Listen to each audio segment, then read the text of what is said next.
Psalm 92, reading all together, verse 13. 92వ కీర్తన 13వ వచనాన్ని మనము కలిసి చదువుదాం. యెహోవా మందిరములో నాటబడిన వారై వారు మన దేవుని ఆవరణములో వర్ధిల్లుదురు. మళ్ళా చూద్దాం. యెహోవా మందిరములో నాటబడిన వారై వారు మన దేవుని ఆవరణములో వర్ధిల్లుదురు.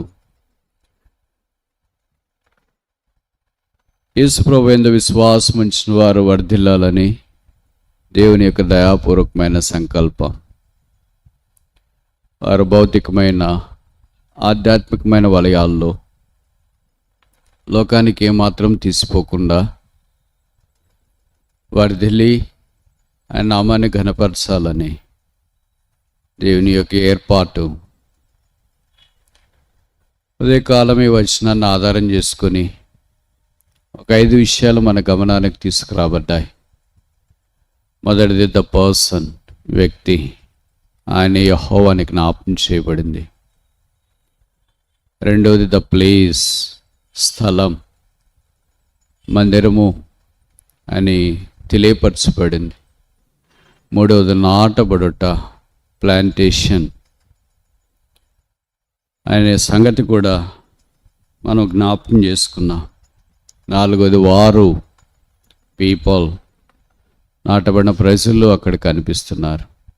ఐదవది ఆఖరిది వర్ధిల్లుట, ప్రాస్పరిటీ. మీరు అనుమతిస్తే సాయంకాలం ఈ ఆఖరి మాట ప్రాస్పరిటీ, వర్ధిల్లిన బైబిల్లో విస్తారమైన భక్తులు ఉన్నారు. సమయ అందుబాటును బట్టి ఒక 5 సందర్భాలు వర్ధిల్లినవి వాక్యాన్ని ఆధారం చేసుకొని చూడటానికి ప్రయత్నం చేస్తా. మొదటి విషయం యెహోషువ మొదటి అధ్యాయం, book of Joshua chapter 1 verse 8. యెహోషువ గ్రంథం మొదటి అధ్యాయం 8వ వచనం. Book of Joshua chapter 1 verse 8. యెహోషువ మొదటి అధ్యాయము 8వ వచనం. ఈ ధర్మశాస్త్ర గ్రంథము నీవు బోధింపక తప్పిపోకూడదు. దానిలో వ్రాయబడిన వాటన్నింటి ప్రకారం చేయటకు నీవు జాగ్రత్త పడినట్లు దివారాత్రం దాన్ని ధ్యానించునులా నీ మార్గమును వర్ధిల చేసుకుని చక్కగా ప్రవర్తించదు. యెహోషువను దేవుడు వర్ధిల్లింప చేయటానికి 24 అధ్యాయాల్లో మొదటి అధ్యాయంలోనే దైవికమైన సలహా సూచన చేసినట్లు మనకు జ్ఞాపకం చేయబడుతోంది. నీ మార్గముల యందు వర్ధిల్లుదు. యెహోషువ సొంత మార్గంలో వెళ్ళినవాడు కాదు. దైవ మార్గం ఆయనకు ప్రీతి. ఆ మార్గంలోనే అంతకంతకు ముందుకు సాగిపోవటానికి ఇష్టపడినవాడు. యెహోషువ అనగా the Lord is my salvation, యెహోవాయే నా రక్షణ అని అర్థం. యెహోషువ గ్రంథమంతట్లో జీసస్ ద కాంకరర్, విజయశాలైన యేసు అనే సంగతి మనకు జ్ఞాపకం చేస్తుంది. మామూలుగా మనకు 5 ప్రశ్నలు ఉన్నాయి కదా. మొదటి ప్రశ్న, బైబిల్ యెహోషువలు ఎంతమంది ఉన్నారు? రెండో ప్రశ్న, మొదటి యెహోషువ బైబిల్ ఎక్కడ కనిపిస్తాడు? మూడవ ప్రశ్న, ఆఖరి యెహోషువ బైబిల్ ఎక్కడ ప్రస్తావించబడింది? నాలుగో ప్రశ్న, పాత నిబంధనలు ఎంతమంది యెహోషువలు ఉన్నారు? కొత్త నిబంధనలో ఎంతమంది యెహోషువలు ఉన్నారు? ఐదో ప్రశ్న, ఆఖరి ప్రశ్న, మనము యెహోషువకు అణవంత దూరంలోనైనా ఉన్నామా? అనంత దూరంలో ఉన్నామా? నాకు తెలిసి 5వ ప్రశ్నకు జవాబు మన దగ్గర ఉందనుకుంటా. అణవంత దూరం కాదు కానీ అనంత దూరంలో ఉన్నాం. బహుశా అణవంత పోలిక ఉంది అని అంటే తప్పు కాదేమో. యెహోషువల బైబిల్లో కనీసం 9 మంది మనకు కనిపిస్తారు. కానీ ఈ యెహోషువ మాత్రమే మనకు ఎక్కువ పరిచయం. జాషువా అంటేనే ఇశ్రాయేలును మోషే తర్వాత నడిపించిన నాయకుడని, కనానులో ప్రవేశపెట్టిన వాడని, కనాను ఇశ్రాయేలుకు విభజించి ఇచ్చినవాడని, సూర్యుని నాపినవాడని, చంద్రుని నాపినవాడని, ఎరుకను కూలగొట్టినవాడని, నిన్ను నా ఇంటి వారిని యెహోవానే సేవించదమని సవాలు విసిరిన వాడని, కుటుంబం అంతా దైవ మార్గంలో నడవటానికి పూనుకున్నవారని మనకు పరిచయం. మరి మిగతా యెహోషువ సంగతి ఏంటి? వారు ఎక్కడున్నారు? ఎలా కనిపిస్తున్నారు? బహుశా సమయ హద్దుబాటును బట్టి ఆ విషయాలన్నీ ఇప్పుడు మనం వివరంగా చూడలేము. కానీ దేవుడు యెహోషువను మొదటి అధ్యాయంలో వర్ధిల్లింప చేయాలని కోరతాడు. The very first purpose of God in relation to the human being is to make him prosperous. దీని ద్వారా మనకు అర్థమయ్యేది ఏంటంటే, దేవుడు మనిషిని ఆరంభంలోనే వర్ధిల్లింప చేయాలని కోరుతున్నాడు. యెహోషువకి ఏం కొరత? మంచి తల్లిదండ్రులు ఉన్నారు. యెహోషువకి ఏం లోపం? మోషేతో చక్కగా తర్బీదు పొందినాడు. యెహోషువకి ఏం పొరపాటు ఉంది? ఏమీ లేకుండా ఆధ్యాత్మికమైన వలయాల్లో విస్తరించి వ్యాపిస్తూ ఉన్నాడు. ఆయనకు సేవకుడు, ఆయనకు సైన్యాధిపతి, ఆయనకు యుద్ధశాలి. ఆయన దేవుని ప్రజలైన వారందరి కొరకు ముందుగా తను తాను పణంగా పెట్టుకొని సాగిపోయేవాడు. అలాంటి వాడికి ఇంకా వర్ధిల్లేది ఏముందంటారు? మన ప్రకారం చూస్తే ఏమి లేదు అనుకుంటాం. ఏ వ్యక్తి అయితే ఇంక నేను వర్ధిల్లేది ఏమి లేదని అనుకుంటాడో ఆ వ్యక్తి ఇంకెప్పుడు వర్ధిల్లాడు. జీవితాంతం నేర్చుకోవాలనే తపన, ఆశయం, ఆలోచన, తృష్ణ మనిషిని ఆధ్యాత్మికమైన అంచుల్లోనికి తోడుకొని వెళుతుంది. అది లేకుండా నాకు ఇంకేం అవసరం లేదు అని అనుకుంటే బహుశా యెహోషువ యొక్క స్థానంలో విషమంతలో మనం ఉన్నా ఇంక నేను వర్ధిల్లేదేంటి? నేనంటే దేవుడికి చాలా ఇష్టం కదా. మోషే తర్వాత నేనేగా ఉండేది, నేనే కదా ప్రజలను నడిపించేది. మోషేనన్న రాళ్ళతో కొట్టారు. నా దగ్గరికి కనీసం రాయి పట్టుకుని వచ్చిన మనిషి కూడా లేడు. మోషేనన్న ఆ మోషే ఏమయ్యాడు అని సణిగినారు. నా దగ్గర నోరు తెరిసే మనిషి కూడా లేడు. మోషే మీద అయితే వాళ్ళు కానీ దూడను తయారు చేసుకున్నారు. నా దగ్గర అయితే గజగజ వణికిపోతున్నారు. కనుక ఇంకేంటి అవసరము? ఆయన భవిష్య యెహోషువ అనుకోలేదు, ఆయనకు కూడా వర్ధిల్లేదు అవసరము అని గుర్తించుకున్నాడు. మరి జీవితాంతం ఆధ్యాత్మికమైన వలయాల్లో దేవుని యొక్క వర్ధిల్లత అవసరం అనేది జ్ఞాపకం ఉంచుకోవాలా. నాకు తెలిసి నేను ఈ మాట్లాడుతుంటే మీలో కొంతమంది అనుకుంటారు, వర్ధిల్లేదంటే ఇంకే అవనస్తులకే కదా, మనకేముంది అని అనుకుంటారు. అప్పుడే మనం దాని విషయమే సరైన అవగాహన లేదని గుర్తించుకోవచ్చు. యెహోషువ లాంటి వాడికి వర్ధిల్లడం అవసరమైతే ఆయన పేరు ఉచ్చరించడానికి కూడా యోగ్యత లేని మనకు అవసరం లేదంటారా? 24 అధ్యాయులు పరిశుద్ధాత్ముడు కేటాయించి ఆయన చరిత్ర అంతా గ్రంథస్థం చేయగలిగిన వాడికే వర్ధిల్లడం అవసరమైతే రాసిన 24 అధ్యాయులు చదువుకోవటానికి బద్ధకమైన మనకు వర్ధిల్లడం అవసరం లేదంటారా? దేవుని ప్రజలైన వారిని ఆధ్యాత్మిక వలయాల్లో ఉన్నత శిఖరాల మీద నడిపించిన వానికే వర్ధిల్లడం అవసరమైతే దేవుని ప్రజలైన వారిని సరిగా నడిపించకపోయినే మన సంగతి ఏమంటారు? కనుక ఇది మనకి నిమిత్తంగా చాలా అవసరము అని ఇట్టి తెలియచేస్తుంది. వర్ధిల్లుట అంటే అర్థమేంటి అనే ఆలోచించే వారికి తప్పక స్పృశిస్తుంది. వర్ధిల్లుట అంటే రకరకాల తెలుగు పదాలు గ్రంథస్థం చేయబడుతూ వచ్చినాయి. విస్తరించబడుట, ఆశీర్వదించబడుట, మేలుగా ఉండుట, దైవ ఆశీర్వాదపు అంచులను అనుభవించుట, సంతోషంగా ఉండుట, ధన్యులుగా చేయబట్ట అనేవి పర్యాయ పదాలుగా వాడబడుతూ వచ్చినాయి. మనమే కొన్నిసార్లు అంటుంటాం కదా, నిర్వచించడానికి రాకపోయినా ఉచ్చరించడానికి మాత్రం మనకు బాగొచ్చు. ఎవరైనా అడిగామనుకోండి, వర్ధిల్లటంటే ఏంటి నిర్వచించండి అంటే చెప్పడం కష్టమే. కానీ వర్ధిల్లిన వాళ్ళ సంగతి చెప్పండి అని అంటే ఖచ్చితంగా చెప్తారు. వాళ్ళు చూడండి ఇంతకుముందు ఎలాగున్నారు, ఇప్పుడు ఎలాగున్నారు అని. వీళ్ళు ఎలాగున్నారు? మనకి నిర్వచనం లేకపోయినా ఉచ్చారణ పరిస్థితులను బట్టి మనుషులు ఎలాగో ఆధ్యాత్మిక లేదా భౌతికమైన విషయాల్లో వర్ధిల్లినారో ఇట్టే మనం చెప్పటానికి ప్రయత్నం చేస్తూ ఉంటాం. కనుక ఇది మన జీవితాల్లో, మన చుట్టూ, మన పక్కన క్రైస్తవులు, క్రైస్తవేతరులు వర్ధిల్లేది తరచూ గమనిస్తూ ఉంటాం.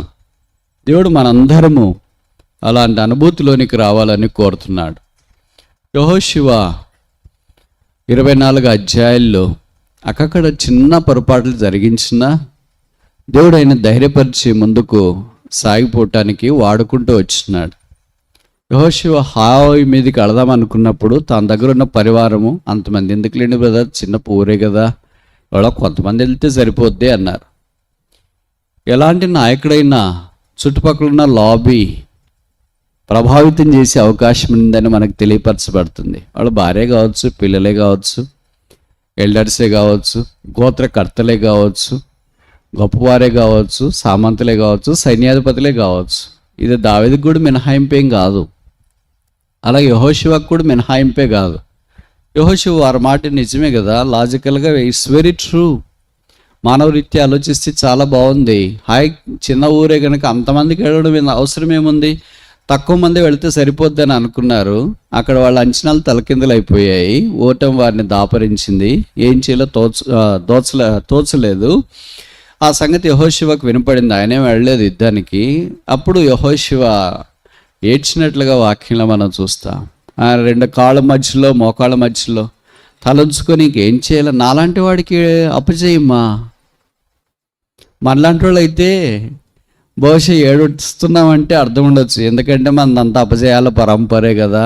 జయాలు అనంత దూరంలో కనిపిస్తుంటాయి, దాన్ని అందుకోవటానికి చేసే ఆరాటం అనంతం. కానీ యెహోషువకు అలా కాదు. జయాల పరంపర ఆయన్ను చుట్టుముట్టేటట్లుంది. ఇక నాకు జయమొద్దు అన్నట్టుగా అన్నా కూడా జయాలు ఆవరించున్నాయి. అలాంటి వాడికి వచ్చిన పొరపాటు జరిగిన కారణం చేత అపజయం వచ్చింది. దేవుడు ఆయన్ని తిరిగి బలపరచడానికి ఇష్టపడుతూ వచ్చినాడు. దేవుడు 2వ అవకాశం ఇకపోతే బహుశా నేను ఇక్కడ ఉండను, మీలో చాలామంది కూడా ఇక్కడ ఉండరు. అంతెందుకు, విశ్వాసులు కానీ మనగడ కానీ బహుశా భూమి మీద ఉండదంటే తప్పు కాదేమో. దేవుడు తిరిగి యెహోషువ దగ్గరికి వచ్చినాడు. యెహోషువ, how long you will weep like this? ఎంతకాలం ఇలాగే ఏడుస్తావు? ఎంతకాలం ఇలాగే నీ తల మోకాళ్ళ మధ్యలో పెట్టుకొని ఉంటావు? హౌ లాంగ్ యూ ఫీల్ సారో? ఎంతకాలం ఇవి బాధతో ఉంటావు? ఇంక లే. మనకు బాధతో ఉండడం అంటే చాలా ఇష్టము. ఎందుకో తెలుసా? We want the self pity. మనకు స్వంత దయ కావాలా, వేరే వాళ్ళు కూడా మన మీద దయ చూపాలని. అయ్యో పాపం వారికి ఇట్లా అయిందంటండి, ఏం చేస్తామండి, వెళదానండి, అయ్యో అక్క మీకు ఇలాగైందా, అయ్యో అన్న ఇలాగైపోయిందా అని ఇతరులు మన మీద జాలి చూపించాలని కోరతాయి. ఎవరు మనకు జాలి చూపించినా ఏం ఉపయోగం ఉండదు. సాయం చేస్తే ఉపయోగం ఉంటుంది, కానీ జాలి చూపించి 2 మాటలు చెప్పితే ఏం ఉపయోగం ఉంటుందండి? మనకు అదే కావాలి. ఎందుకంటే మానవ స్వభావము అరికాల మొదలుకొని నాణ్యత దాకా డిఎన్ఏలో ఇదే ఉంది. వేరే వాళ్ళు జాలి చూపిస్తే అబ్బా నా సంగతి వాళ్ళకైనా అర్థమైంది, దేవుడికి అర్థం కాకపోయినా వాళ్ళకి అర్థమయ్యే ఏం లాభం? అందుకే ఏడుస్తూ ఏడుస్తూ ఏడుస్తూ అలాగే కూర్చున్న వాళ్ళు నాకు తెలిసి చాలామంది ఉన్నారు ఇంట్లో కూడా. నా భర్త ఇలాగ అయిపోయాడు, నా భార్య ఇలాగ అయిపోయింది, నా పిల్లలు ఇలాగ అయిపోయారు, మా కుటుంబం ఇలాగ అయిపోయింది, మా తల్లిదండ్రులు ఇలాగ అయిపోయారు, మా బంధువులు ఇలాగ అయిపోయారు, మా తోబుట్టువులు ఇలాగ అయిపోయారు, మా స్థానిక సంఘం ఇలాగ అయిపోయింది, మా దైవ సేవకులు ఇలాగ అయ్యారు, మా సంఘంలో సంఘం యొక్క పెద్దలు ఇలాగ అయిపోయారు, మేము ఇలాగ అయిపోయాం, మా పరిస్థితులన్నీ ఇలాగ అయిపోయినాయి. ఏడవడం తప్పేం కాదు, కానీ అలాగే ఏడుస్తూ కూర్చోవడమే తప్పు. ఏడవచ్చు కన్నీళ్ళు గారేదాకా. కన్నీళ్ళు అయిపోయిన తర్వాత కన్నీళ్ళు తుడుచుకొని లేచి ముందుకెళ్ళాలి. ఏడుస్తూ అక్కడే ఉంటే కన్నీటిలో మనమే ముందుకు కొట్టుకుపోము, ఇంకా వెనక్కే కొట్టుకొని పోతాం. కనుక ఏడుస్తూ ఉన్నంతకాలం అలాగే ఉంటాం. ఏడవలసిందే, బాధలు వస్తాయి. Man is emotional being. మనిషికి ఎమోషన్స్ అన్నీ ఉన్నాయి, కానీ ఏడుస్తూ అక్కడే ఉండడం కాదు, కన్నీళ్ళు తుడుచుకొని ముందుకెళ్ళాలి. యెహోషువ అలా కన్నీళ్ళు తుడుచుకొని లేచి ముందుకెళ్ళాడు, గుండె దిట్టవు చేసుకున్నాడు. మనకు తెలుసు కదా దావీదు సంగతి కూడా. సమూయేలు మొదటి గ్రంథంలో ఆయన ఏడ్చడానికి శక్తి లేనంత బిగ్గరగా ఏడ్చేసినాడు. ఎందుకంటే ఆయన చుట్టూ ఉన్న పరివారము, వారి దగ్గర ఉన్న ఆస్తి, గుడారాలు అన్నీ కాల్చివేయబడి బూడిదైపోయినాయి. నాకు తెలిసి అలాంటి పరిస్థితులు ఆయన కనుక సింహపు గుండె లాంటి గుండె కలిగిన వాడు కనుక ఉండగలిగినాడు. మందైంటే ఆ వార్త వినిన వెంటనే ఎప్పుడో డామ్ అయిపోయి ఉంటాం. వింటేనే డామ్ అవుతాం, ఇంకా చూస్తే. ఆయన చూచినాడు, బైబిల్లో రాయబడింది, ఆయన ఏడ్చుటకు శక్తి లేనంత బిగ్గరగా ఏడ్చినాడు. జరిగిన నష్టానికి మాత్రమే కాదు, నష్టం జరిగిన వాళ్ళందరూ వచ్చి ఈయన మీద దాడి చేయటానికి, రాళ్ళు రూటానికి ప్రయత్నం చేసినారు. ఎవరు దగ్గరుంటారు అనుకున్నారో రాళ్ళు రూటానికి వస్తే ఇంకా అలాంటప్పుడు ఆదరించే వాళ్ళు ఎవరు? అందుకనే బైబిల్లో రాయబడింది, David encouraged himself in the lord. దావీదు తన దేవుడైన యెహోవాను బట్టి ధైర్యం తెచ్చుకున్నాడు. కనుక ఈ దినాన్ని దావీదుని గురించి మనం మాట్లాడతాం. 75 మదరగాయాలు చేశాడు. అందుకనే దేవుని హృదయానుసారుడయ్యాడు. అందుకనే దేవుని ప్రజలను పరిపాలించే రాజుగా చేయబడుతూ వచ్చినాడు. అదే లేకపోతే బహుశా అలా ముందుకు సాగలేమేమో. ఏడ్పు మన జీవితానికి అంతం కాదు, ఆరంభం. ఏడ్పు మన జీవితానికి ఫుల్ స్టాప్ కాదు, కామా. ఏడ్పు మన జీవితానికి నిలిపే రెడ్ సిగ్నల్ కాదు, ముందుకు వెళ్ళటానికి వెళ్ళే ఆరెంజ్ సిగ్నల్. ఏడుస్తే అలాగే ఉండవద్దు. నేను ఏడుస్తున్నానని ఎవరు చెప్పారని అనుకుంటున్నావా? ప్రభు చూస్తున్నాడు. మగ్ధలేని మరి ఏడ్చిన సంగతి ఎవరు చెప్పారు యేసు ప్రభుకి? ప్రభువే చూశాడు. అందుకే, అమ్మా ఎందుకు ఏడుస్తున్నావు? Woman why weepest? ఇంత ప్రపంచంలో సువిశాలమైన 250 దేశాలు కలిగిన ప్రపంచంలో ఒక స్త్రీ ఏడిస్తే దేవుడు చూస్తాడా? భర్తే చూడ్డే. కొన్నిసార్లు అదే గొడవ వస్తుంది. ఎప్పుడు నీ ఏడుపు ముఖం చూడలేకపోతున్నా, ఇంట్లో నుండి నేను వెళ్ళిపోతా అని నువ్వు ఏడుస్తున్నా కూడా నీకు ఖచ్చితంగా ఇంట్లో నుండి వెళ్ళిపోతున్నాడే. దేవుడు ఎలాగ చూస్తున్నాడు? పిల్లలు ఏడిస్తే తల్లిదండ్రులు కూడా కొన్నిసార్లు చూడలేదే. ఏంటంటే ఎప్పుడే ఏడుస్తున్నావు ఏంటి అమ్మాయి మాదిరి అంటారే. మనుషులు చూడలేని దేవుడు చూస్తున్నాడు, మనుషుడు చేయలేని దేవుడు చేస్తున్నాడు. ఏడిపించే వ్యక్తుల కన్నా ఏడ్చే వ్యక్తులను ఆదరించేసే వాళ్ళే గొప్ప. దేవుడు యెహోషువను అలాగ నిలబెట్టి వర్ధిల్లింపు చేసుకున్నాడు. కానీ 24వ అధ్యాయంకి వచ్చేటప్పటికి, as for me and my house we will serve the lord. నేనును నా ఇంటి వారును యెహోవాను సేవించాను. ఇప్పుడు నేను ఒక చిన్న ప్రశ్న అడగవచ్చా మిమ్మల్ని? ఇది మీకు జవాబు తెలుసు, నేరుగా సూటికి చెప్పండి. నాకు తెలిసి ఈ వాక్యం తెలియని క్రైస్తవుడు ఎవరైనా ఉన్నారా? ఇంకా ముందుకు వెళ్తే ఈ వాక్యం మా ఇంట్లో గోడకు తగిలించుకోలేమనే క్రైస్తవులు ఎవరైనా ఉంటారంటారా?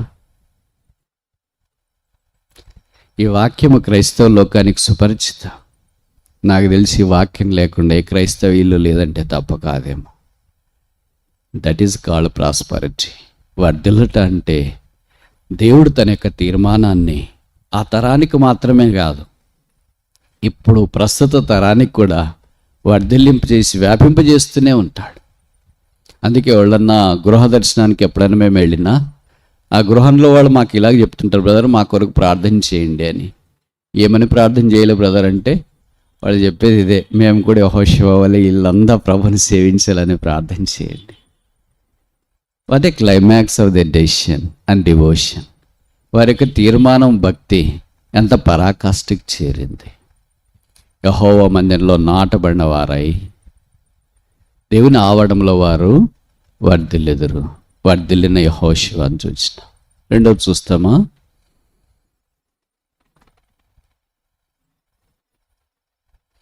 దినవృత్తాంతాలు మొదటి గ్రంథం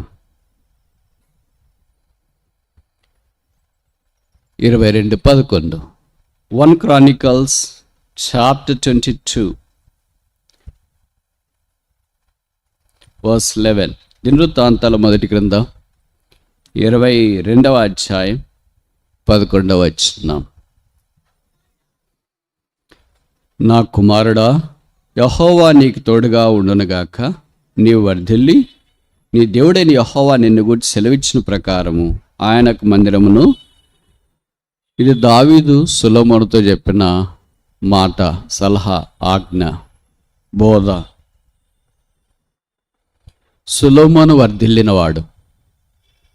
మీకు తెలుసు కదా, చిన్న వయసులోనే దేవుడు సొలొమోనుకు ప్రత్యక్షమైనాడు. బహుశా ఆయన వయసు అప్పుడు టీనేజర్ అనుకుంటా, 19 అంతకంటే తక్కువ ఉండవచ్చు. రాజుల మొదటి గ్రంథం 3వ అధ్యాయంలో గిబియోన్లో ఆయనకు దేవుడు ప్రత్యక్షమయ్యాడు. ఆయన ఇంకనూ లేత వయసు కలిగిన వాడని దినవృత్తాంతాల మొదటి గ్రంథం 29వ అధ్యాయం 1వ వచనంలో వాళ్ళ నాన్న దావీదే సాక్ష్యం ఇచ్చినాడు. సొలొమోను ఇంకనూ లేత ప్రాయం, ఇంకనూ లేత అంటే 19 సంవత్సరాల కింద ఉన్నవాడు. 19 సంవత్సరాల కింద ఉన్న వాళ్ళకి మనం ఏం చెప్తాం? 19 సంవత్సరాలు ఉన్న పిల్లలకైనా ఏం చెప్తాం? వాళ్ళు ఏం కావాలని కోరుకుంటారు? అబ్బాయిలు అయితే బండ్లు కావాలంటే పల్సర్, యూనికార్న్, ఏదో ఒక బండి, కేటీఎం ఇప్పుడు కొత్త వచ్చినాయి కదా, అవి కావాలని కోరుతారు. ఏంట్రా నీకు ఏం కావాలా అంటే. అమ్మాయిలు అయితే వాళ్ళు మా యాపిల్ ఫోను, కొరికిన యాపిల్ బహుశా కావాలని వాళ్ళు కోరుకుంటారేమో. ఎవరైనా నేను దేవుని మందిరం కట్టబడటానికి వాడబడాలా, నా కొరకు ప్రార్థన చేయండి అని ఆ వయసులో అంటారా అండి? ఇలాంటివన్నీ మనకు కదిలించట్లేదా మనల్ని? మన పిల్లలు 19 ఏళ్ళు అంటే సెలవు వచ్చిన వెంటనే క్రికెట్ బ్యాట్ అన్నీ పట్టుకుని సరంజామా వెళ్ళి ఆడుకోవటానికి పూనకం వచ్చినట్లు ప్రయత్నం చేస్తుంటారు. అన్నం పోదు, ఇల్లు గుర్తురాదు, ఎవరు గుర్తురారు, ఎవరు పని గుర్తురారు, ఎవరు ఫోన్ లిఫ్ట్ చేయరు. ఎప్పుడో సాయంకాలం అలిసి సొలిసి అప్పటికేం దెబ్బలు తగలుకోకుండా ఆడింటే ఇంటికి వస్తాడు. ఆడేటప్పుడు ఏమైనా దెబ్బలు తగిలింటే మనమే హాస్పిటల్కి పోవాల్సి వస్తుంది. కానీ 19 ఏళ్ళకే ఆ నాన్నగారు సొలొమోను సిద్ధపరిచిన తీరు ఎంత ఆకర్షణీయం. మన పిల్లలు కూడా అలాగా వింటే ఎంత బాగుండు. మనం చెప్పిన 19 ఏళ్ళ పిల్లలు మన ఇంట్లో వింటున్నారా? బీటెక్ చేసే పిల్లలు. ఎందుకు బీటెక్ అని అంటున్నామంటే అది యూనివర్సల్ డిగ్రీ, ఎక్కడైనా చెల్లుతుంది, ఎక్కడైనా వర్తిస్తుంది, మందిరాల్లో ఇంకా వర్తిస్తుంది. అందుకనే 19 ఏళ్ళ పిల్లలకి మనం ఇలాగ చెప్తే వాళ్ళకి నచ్చుతుందా? నువ్వు మందిరానికి వెళ్ళాలంటే ఏంటి మా ఎప్పుడు మందిరం మందిరం మందిరం మందిరం బైబిల్ బైబిల్ బైబిల్ అని అంటారు. ఆడు ఎవరు బాగున్నారు అనుకున్నారు? అది దేవుని మందిరం కదా రా, అట్లా అనకూడదు. భలే చెప్తున్నావులే, నువ్వు ఇలాగ చెప్పి చెప్పి చెప్పి చెప్పి ఇలాగ అయిపోయావు అని తిట్టేసి చెప్పులు వేసుకొని షూ వేసుకొని అలాగ బయటకు వెళ్ళిపోతూ ఉంటాడు. అంటే వెళ్ళిపోవటానికి ఆ తిట్లు కొన్ని మార్గాలు. మనమేమనుకో మా వాడికి ఇష్టం లేదండి రావటానికి ఇష్టం లేదు కాదు, బయటికి వెళ్ళటానికి ఇష్టం. అందుకనే పడిపోయారు మన పిల్లలు. వచ్చే జాతి సంగతి ఏంటి, వచ్చే తరం సంగతి ఏంటి, వాళ్ళని ఎవరు సిద్ధం చేస్తారు? ఏమో బ్రదర్ ప్రార్థన చేస్తున్నాము, దేవుడే చేయాలా, దేవుడే చేస్తాడు, మరి నీవెందుకు చెప్పరేంటి? 9 నెలలు మోసారు కదా, బాగలేదంటే హాస్పిటల్కి వెళ్ళారు కదా, దేవుడే బాగా చేసింటాడు కదా, ఎందుకు వెళ్ళారు మరి? స్కాన్ చేయించుకున్నారు కదా, ఎందుకు వెళ్ళారు మరి? ఇంట్లో నుండి ఉండొచ్చు కదా. వెళ్ళడం తప్పని నేను చెప్పట్లేదు.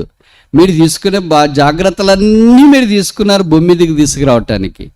తీసుకుని వచ్చిన తర్వాత జాగ్రత్తలు ఇంకా ఎక్కువ అవసరంగా. దావీదు ఎంత జాగ్రత్త తీసుకున్నాడు చూడండి, తన కుమారుని విషయమే, దేవుని మందిరము నిర్మాణం చేసే విషయంలో. అందుకే ఒక తరం వచ్చింది. అందుకే సొలొమోను కంటే గొప్పవాడు యేసుప్రభు.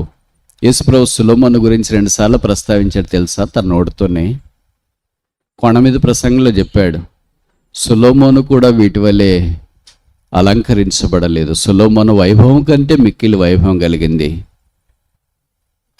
ఆ సృష్టిలో ఉన్న గడ్డి పుష్పాలని.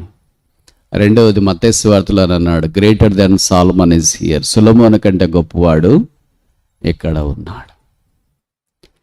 ఒక తండ్రి తన కుమారుని గురించి యేసుప్రభు వారు అలా ప్రస్తావిస్తే సంతోషపడతాడా, బాధపడతాడా? మా వాని గురించి యేసుప్రభు చెప్పాడండి, ఎందుకు చెప్పాడో ఏమో పాపం, ఆయనకి ఎందుకు గుర్తొచ్చిందో అని అనుకుంటారా? అసలు చెప్పాలి కానీ ఆ ఒక్క నిమిషము కట్ చేసి ఫేస్బుక్లోనూ సోషల్ మీడియాలోనూ పెట్టి క్షణాల్లో వైరల్ చేసి వచ్చిన వాళ్ళందరికీ చూపించి ఇంకెంత సంబరమో చెప్పనలేవు కాదు. మంచిది, దట్స్ ఆల్ గుడ్. బట్ అలాగ సిద్ధపరచగలిగితే ఎంత బాగుండు.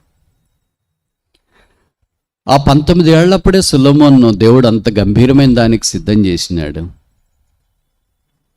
మీకు తెలుసు కదా, సొలొమోను కూడా 40 సంవత్సరాలు ఇశ్రాయేలుని పరిపాలన చేసినాడు.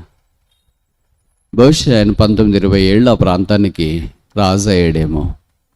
70 ఏళ్ళలోగా ఆయన ప్రభు దగ్గరికి వెళ్ళాడేమో. ఆయన 19 ఏళ్ల ప్రాయంలో గిబియోన్లో దేవుడు ప్రత్యక్షమైనప్పుడు నీవే నాకు కావాలని దేవుని యొక్క జ్ఞానాన్ని కోరుకున్నాడు. రాజుల మొదటి గ్రంథం 3వ అధ్యాయం. ఇప్పుడు నేను ఒక ప్రశ్న అడగొచ్చా మిమ్మల్ని? 6000 సంవత్సరాల మానవ చరిత్రలో మహాజ్ఞాని సొలొమోను కదా. ఆయన ఎన్ని ప్రార్థనలు చేసింటే బైబిల్లో వ్రాయబడ్డాయి? లేదా ఆయన ప్రార్థనలు బైబిల్లో వ్రాయబడినవి ఎన్ని? 2. ఒకటి షార్టెస్ట్ ప్రేయర్, చిన్న ప్రార్థన. ఇంకోటి లాంగెస్ట్ ప్రేయర్, పెద్ద ప్రార్థన. ఆ చిన్న ప్రార్థనే రాజుల మొదటి గ్రంథం 3వ అధ్యాయంలో మనం చూస్తాం. ఏం కావాలో నీకు అంటే ఆయన అన్నాడు 5వ వచనం నుండి అనుకుంటా, మీరు ఇచ్చిన ఈ ప్రజలను పరిపాలించడానికి నాకు జ్ఞాన వివేచనలు గల ఆత్మ దయచేది. That is the shortest prayer recorded by the Holy Spirit of Solomon. సొలొమోను యొక్క చిన్న ప్రార్థన. సొలొమోన్ అంటే మీకు తెలుసు కదా, ఈ సంవత్సరం మనకు మొట్ట వస్తుందే, అదే సొలొమోన్ అంటే అర్థం. సొలొమోన్ అంటే తెలుగులో 5 పదాలు వాడబడ్డాయి. మొదటిది శాంతి. కొంతమంది పేర్లు మాత్రం అలాగుంటాయి. ఏం పేరు అంటే శాంతి. నిజంగా అలాగుంటే మంచిదే, కానీ ఇంట్లో అశాంతిగా ఉండి పనిచేసే దగ్గర అశాంతిగా ఉంటే బాగుండదు. బాధపడొద్దండి, ఎవరన్నా అలాంటి పేర్లు పెట్టుకుంటే పెట్టుకోండి, అలాగుండండి. 2వది సమాధానం. ఇలాంటి పేరు కూడా పెట్టుకు. ఏం పేరు బ్రదర్? సమాధానం రావండి. ఆయన ఎక్కడున్నా సమాధానం ఉండదు. పైపెచ్చు సమాధానానికి బదులుగా అసమాధానం ఉంటుంది. పేరేమో సమాధానం రావు, జీవితమేమో అసమాధానం. 5వ అధ్యాయం మత్తయి సువార్తలో యేసుప్రభువు అన్నాడు, blessed are the peace makers for they shall be sons of God. సమాధానపరచు వారు ధన్యులు, వారు దేవుని కుమారులు అని అంటారు. మొదటిది శాంతి, 2వది సమాధానం, 3వది నెమ్మది. దీనికి కూడా ఇంగ్లీష్లో పీస్ అని ఒకే ఒక పదానికి తెలుగులో 5 పదాలు వాడబడ్డాయి. ఇప్పుడు 3 పదాలు. 4వ పదం ఏంటి? క్షేమము. పీస్ బి అంటే మీకు క్షేమవునుగాక, మీకు క్షేమాభివృద్ధి కలుగునుగాక. 5వ పదం, ఆఖరి పదం, దయాప్రాప్తురాల నీకు శుభం. లూకా సువార్త 1వ అధ్యాయం. శుభం. బైబిల్లో ఉన్న ఈ తెలుగు పద సంపద, తెలుగు సంపదను పరిశుద్ధాత్మ దేవుడు బైబిల్ పండితుల ద్వారా ఇదిమిద్దంగా ఇలాగూ విస్తారంగా విరివిగా వాడుకోవడం చాలా శ్లాఘనీయమైన సంగతి. ఇంగ్లీష్లో పీస్ అనే ఒకే ఒక పదానికి తెలుగులో 5 పదాలా? మూల భాషలో షాలోమ్ అనే పదానికి తెలుగులో 5 పదాలా? కనుక సొలొమోన్ అంటే ఇవన్నీ అని అర్థం. క్షేమము, శుభము, నెమ్మది, సమాధానము, శాంతి, ఇవన్నీ కలిపి సొలొమోన్. నా శాంతినే మీకు అనుగ్రహిస్తున్నానంటే నా సొలొమోన్నే మీకు ఇస్తున్నాను. ఆ సొలొమోను కంటే గొప్పవాడు యేసుక్రీస్తు ప్రభువారు. ఇప్పుడు ఆయన చేసిన చిన్న ప్రార్థనే దేవుడు ఆలకించి 6000 సంవత్సరాల మానవ చరిత్రలో ఆయన వంటి జ్ఞాని లేనట్టుగా దేవుడు ఆయన జ్ఞానం అనుగ్రహించినట్లు వాక్యంలో మనం చూస్తాం. అందుకే ఆయన దగ్గర ఎవరు జ్ఞానానికి వచ్చినా సరే చాలా తక్కువ సంగతులు మాట్లాడిన ఆయనతో వారు ఆయన జ్ఞానము మితిలేందని గుర్తించి, even of was not told to us, ఆ సగం కూడా మాకు చెప్పలేదే. విన్నప్పుడు వాళ్ళు ఏమనుకున్నారంటే ఇదంతా అతిశయోక్తేమో, ఆయన దగ్గర 10% జ్ఞానం ఉంటే 100% చెప్తున్నారు అని అనుకుని వచ్చినారు. వచ్చిన తర్వాత వాళ్ళకి అర్థమైంది ఏంటంటే ఆయన దగ్గర 100% అంటే మనం వినింది 10% కూడా కాదు అని అనుకున్నారు. ఈవెన్ నాట్ ఆఫ్, సగము 50% కూడా చెప్పలేదంటే 50% కంటే తక్కువే. అది 10%, 1%, 2%, -% అనేది మనం తెలియదు. పరలోకానికి వెళ్ళిన తర్వాత శబాదేశ ప్రాణ అక్కడ కూడా కనిపిస్తే మనం కావాలంటే ఆమెను అడుగుదాం. ఆయన రాసిన లేదా చేసిన ఆఖరి ప్రార్థన లేదా వ్రాయబడిన చివరి ప్రార్థన, మందిరం 7 ఏళ్ళు కట్టిన తర్వాత రాసినాడు ప్రార్థన. 8వ అధ్యాయం రాజుల మొదటి గ్రంథంలో ఆయన ప్రార్థన చదువుతుంటే అప్పుడు ఆయన వయసు 30 సంవత్సరాలకు లోగా, బహుశా 26, 27, 28 ఏళ్ళు అట్లుండొచ్చు. ఒక 30 సంవత్సరాల వ్యక్తి అలాంటి ప్రార్థన చేస్తాడండి? మాకు తెల్లండి అదేంటి, జుట్టు నెరిసిపోయినా ప్రార్థన రాత్రి తడబడిపోతుంది. వెనక ముందు వెనక్కి చేసిందే చేస్తుంటాం. ఇంకేం రాదు కనుక నాయన తండ్రి, అబ్బా తండ్రి, నాయన తండ్రి, దేవ నాయన తండ్రి, తండ్రి ప్రభా నాయన అని ఇలాగ చేసేవాళ్ళు కూడా చాలామంది ఉంటారు మీ మందిరాల్లో. అదే విమర్శించకూడదండి అని అంటారు. ఇది విమర్శం కాదండి, ఇది కరెక్షన్. కరెక్షన్ అంటే మీకు తెలుసు కదా, పిల్లలు పరీక్షలు రాసిన తర్వాత టీచర్లు కరెక్ట్ చేసి ఇస్తారు. కరెక్ట్ చేయకపోతే వాళ్ళు రాసిందే కరెక్ట్ అనుకుంటారు. అలాగే ఎందుకు చెప్తున్నామంటే, యేసుప్రభు చేసిన ప్రార్థనలో మీకు ఎప్పుడైనా ఇలాంటి పదాలు ఇట్లా మార్చి వాడినాడా? తండ్రి తండ్రి తండ్రి. ఒకసారి తండ్రి అని సంబోధించిన తర్వాత ఒక పాయింట్ ప్రార్థన చేసినాడు. మనం అట్లా కాదు, మనకేం గుర్తురావు కదా. అందుకనే ప్రభువా నాయన తండ్రి దేవా తండ్రి నాయన ప్రభువా, వెనక్కి ముందుకు సరిగమ పదనిస సరిగమ. ఇదేం క్రైస్తవ లోకం? అసలు ఎట్లాంటి భాష వాడతారు తెలిసి. ఇంత చదువుకున్నారు, ఇంత జీతాలు వస్తాయి, ఇన్ని పైనుండి కింద దాకా చూస్తే బంగారు నగలు బట్టలు అన్నీ చూస్తే అబ్బా అని అనుకునేటట్లుంటారు, అబ్బా అని. కానీ ప్రార్థన చేస్తుంటే మాత్రం,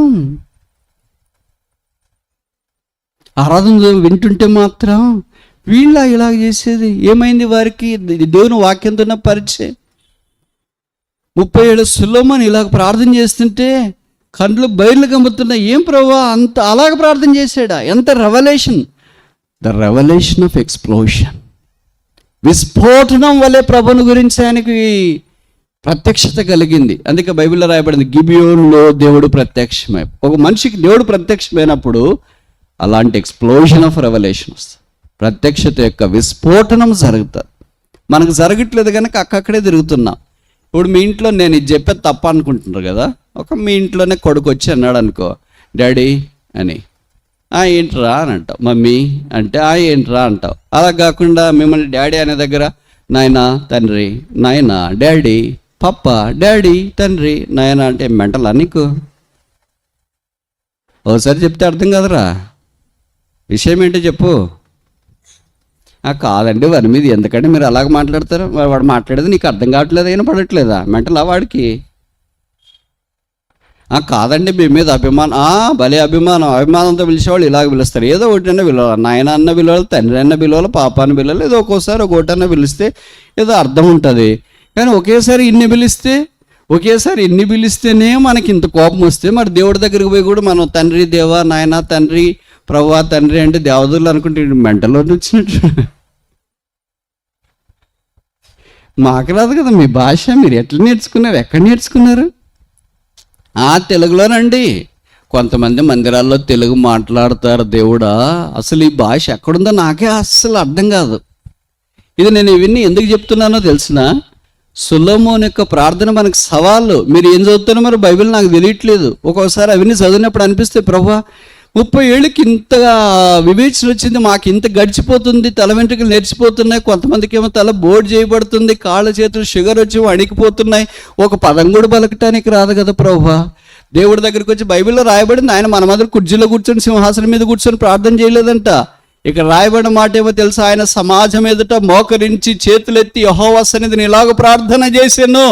ఏం ప్రార్థన చేసింటాడు? ఆకాశ మహాకాశాలు పట్టజాలనే దేవా. ఈ సంబోధన బైబిల్ అంతట్లో ఎవరు వాడలేదు తెలుసా? ఒక్కడు వాడాడు. ఒక్కడు. ఆ ప్రార్థన చదువుతుంటే అనిపిస్తుంది దేవుడు భాష కరిగిపోయింటాడు సొలొమోను చేసిన ప్రార్థనలకు. మరి ఆయన గొప్పగా ఏంటి అంటే, నేను ఇలాగుంటాను లేదా నన్ను ఇలాగ వాడుకో, అలాగ చేయలేదు. పతనాలు, బలహీనతలు, పోరాటాలు, అపజయాలు, కృంగుదలు ఇవన్నీ ఒప్పుకుంటూ వచ్చినాడు. నీ పేరు పెట్టని నీ ప్రజలు పాపము చేసినప్పుడు తిరిగి వారు నీ దగ్గరకు వస్తే నువ్వు వారిని క్షమించవా? ఏమంటాడు దేవుడు? క్షమించనంటాడా? నీ పేరు పెట్టమంటే ప్రజలు కరువులో ఇబ్బందులు ఉన్నప్పుడు ఈ దేవాలయం వైపు చేతులెత్తి ప్రార్థన చేస్తే నువ్వు కరువు తీసేవో? నీ పేరు పెట్టబడిన ప్రజల మీద పాపం చేసినప్పుడు శత్రువు దాడి చేసి వారిని లోబర్చుకుంటే వారికి విజయం దయచేవా?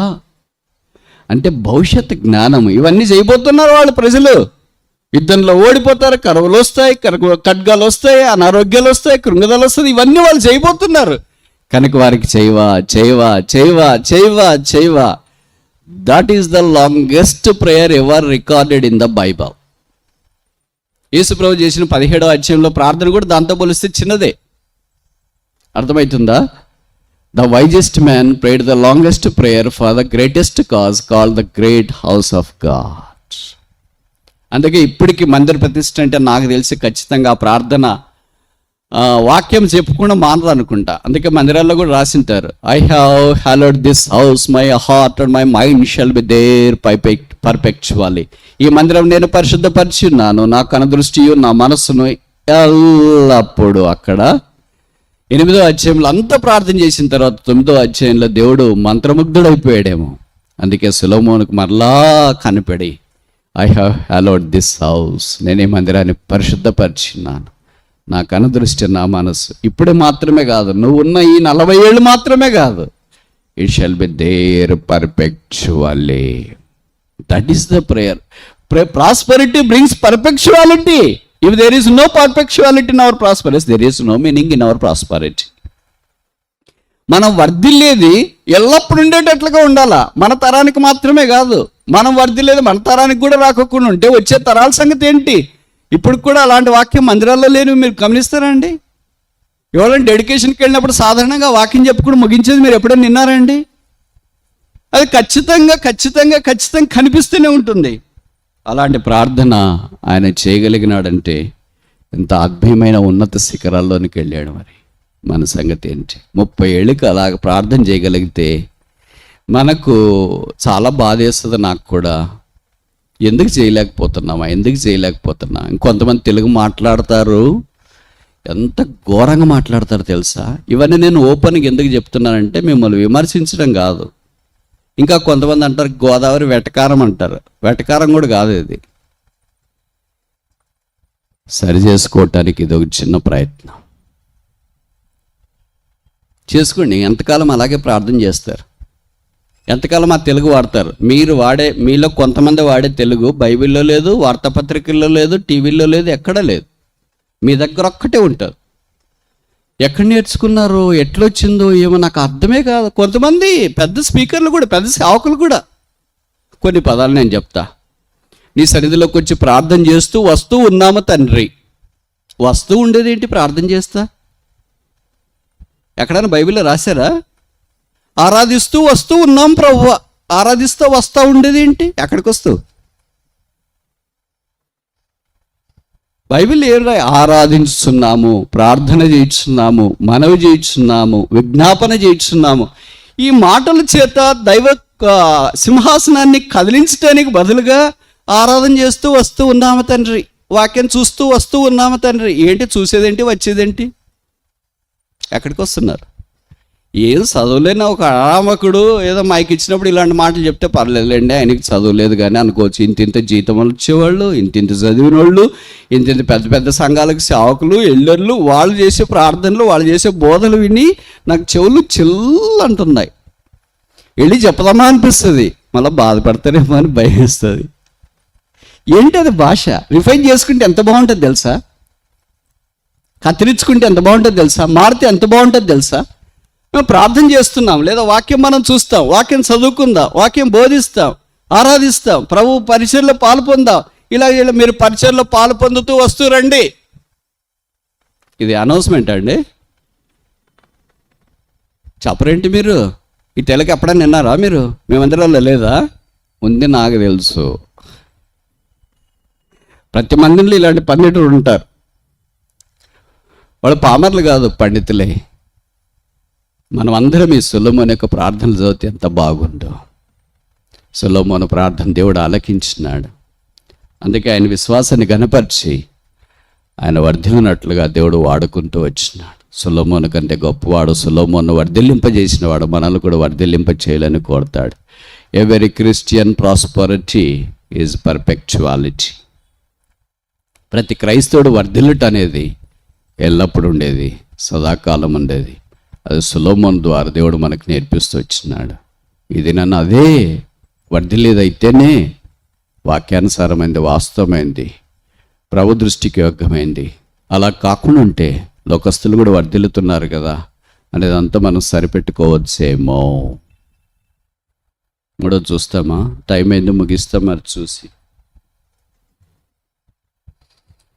దినవృత్తాంతాల 2వ గ్రంథం 26:5.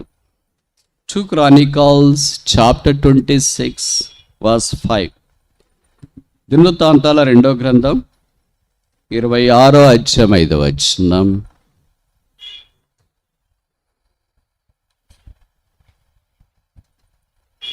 Two Chronicles chapter 26 verse 5. దేవుని ప్రత్యక్షత విషయమందు తెలివి కలిగిన జకరియా దినములలో అతడు అంటే 3వ వచనం, ఉజ్జయ దేవుని ఆశ్రయించును. అతడు యెహోవాను ఆశ్రయించినంత కాలము దేవుడు అతన్ని who is the source for hour prosperity, మనం వర్ధిల్లటానికి మూలము, ఆధారము, హేతువు ఎవరు? ఈ వాక్యంలో రాశారు కదా, దేవుడు అతనిని వర్ధిల్లింపచేయను, దేవుడు ఆమెను వర్ధిల్లింపచేయను. It is God who initiate the prosperity in our lives. మన జీవితాల్లో వర్ధిల్లింపజేసేది, ఆరంభించేవాడు దేవుడే. ఆయన ఆరంభిస్తాడు, ఆయన కొనసాగిస్తాడు, ఆయనే ముగిస్తాడు. నేను ఇందాక చెప్పాను కదా, నాకు కూడా చాలా ఆశ్చర్యం వేస్తుంది. సొలొమోను వర్ధిల్లిన తర్వాత దేవుడు తిరిగి ఈ ఉజ్జయ దగ్గరకు వచ్చి ఆశీర్వదించినట్లు వాక్యంలో మనం చూస్తాం. సొలొమోను కంటే పిన్న వయసులోనే 16 ఏళ్ల ప్రాయం, 3వ వచనంలో రాయబడింది కదా, 16 ఏళ్ళకి రాజు అయ్యాడండి. Teenage king. మనం 16 ఏళ్ళ కంటే 10వ తరగతి పోయాడు. ఏం బ్రదర్ అంటే రిజల్ట్స్ వచ్చినాయి, నంబర్ కనపడలేదు.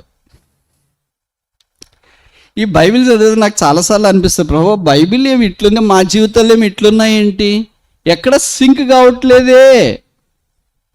Not even a close size of the atom is sinking.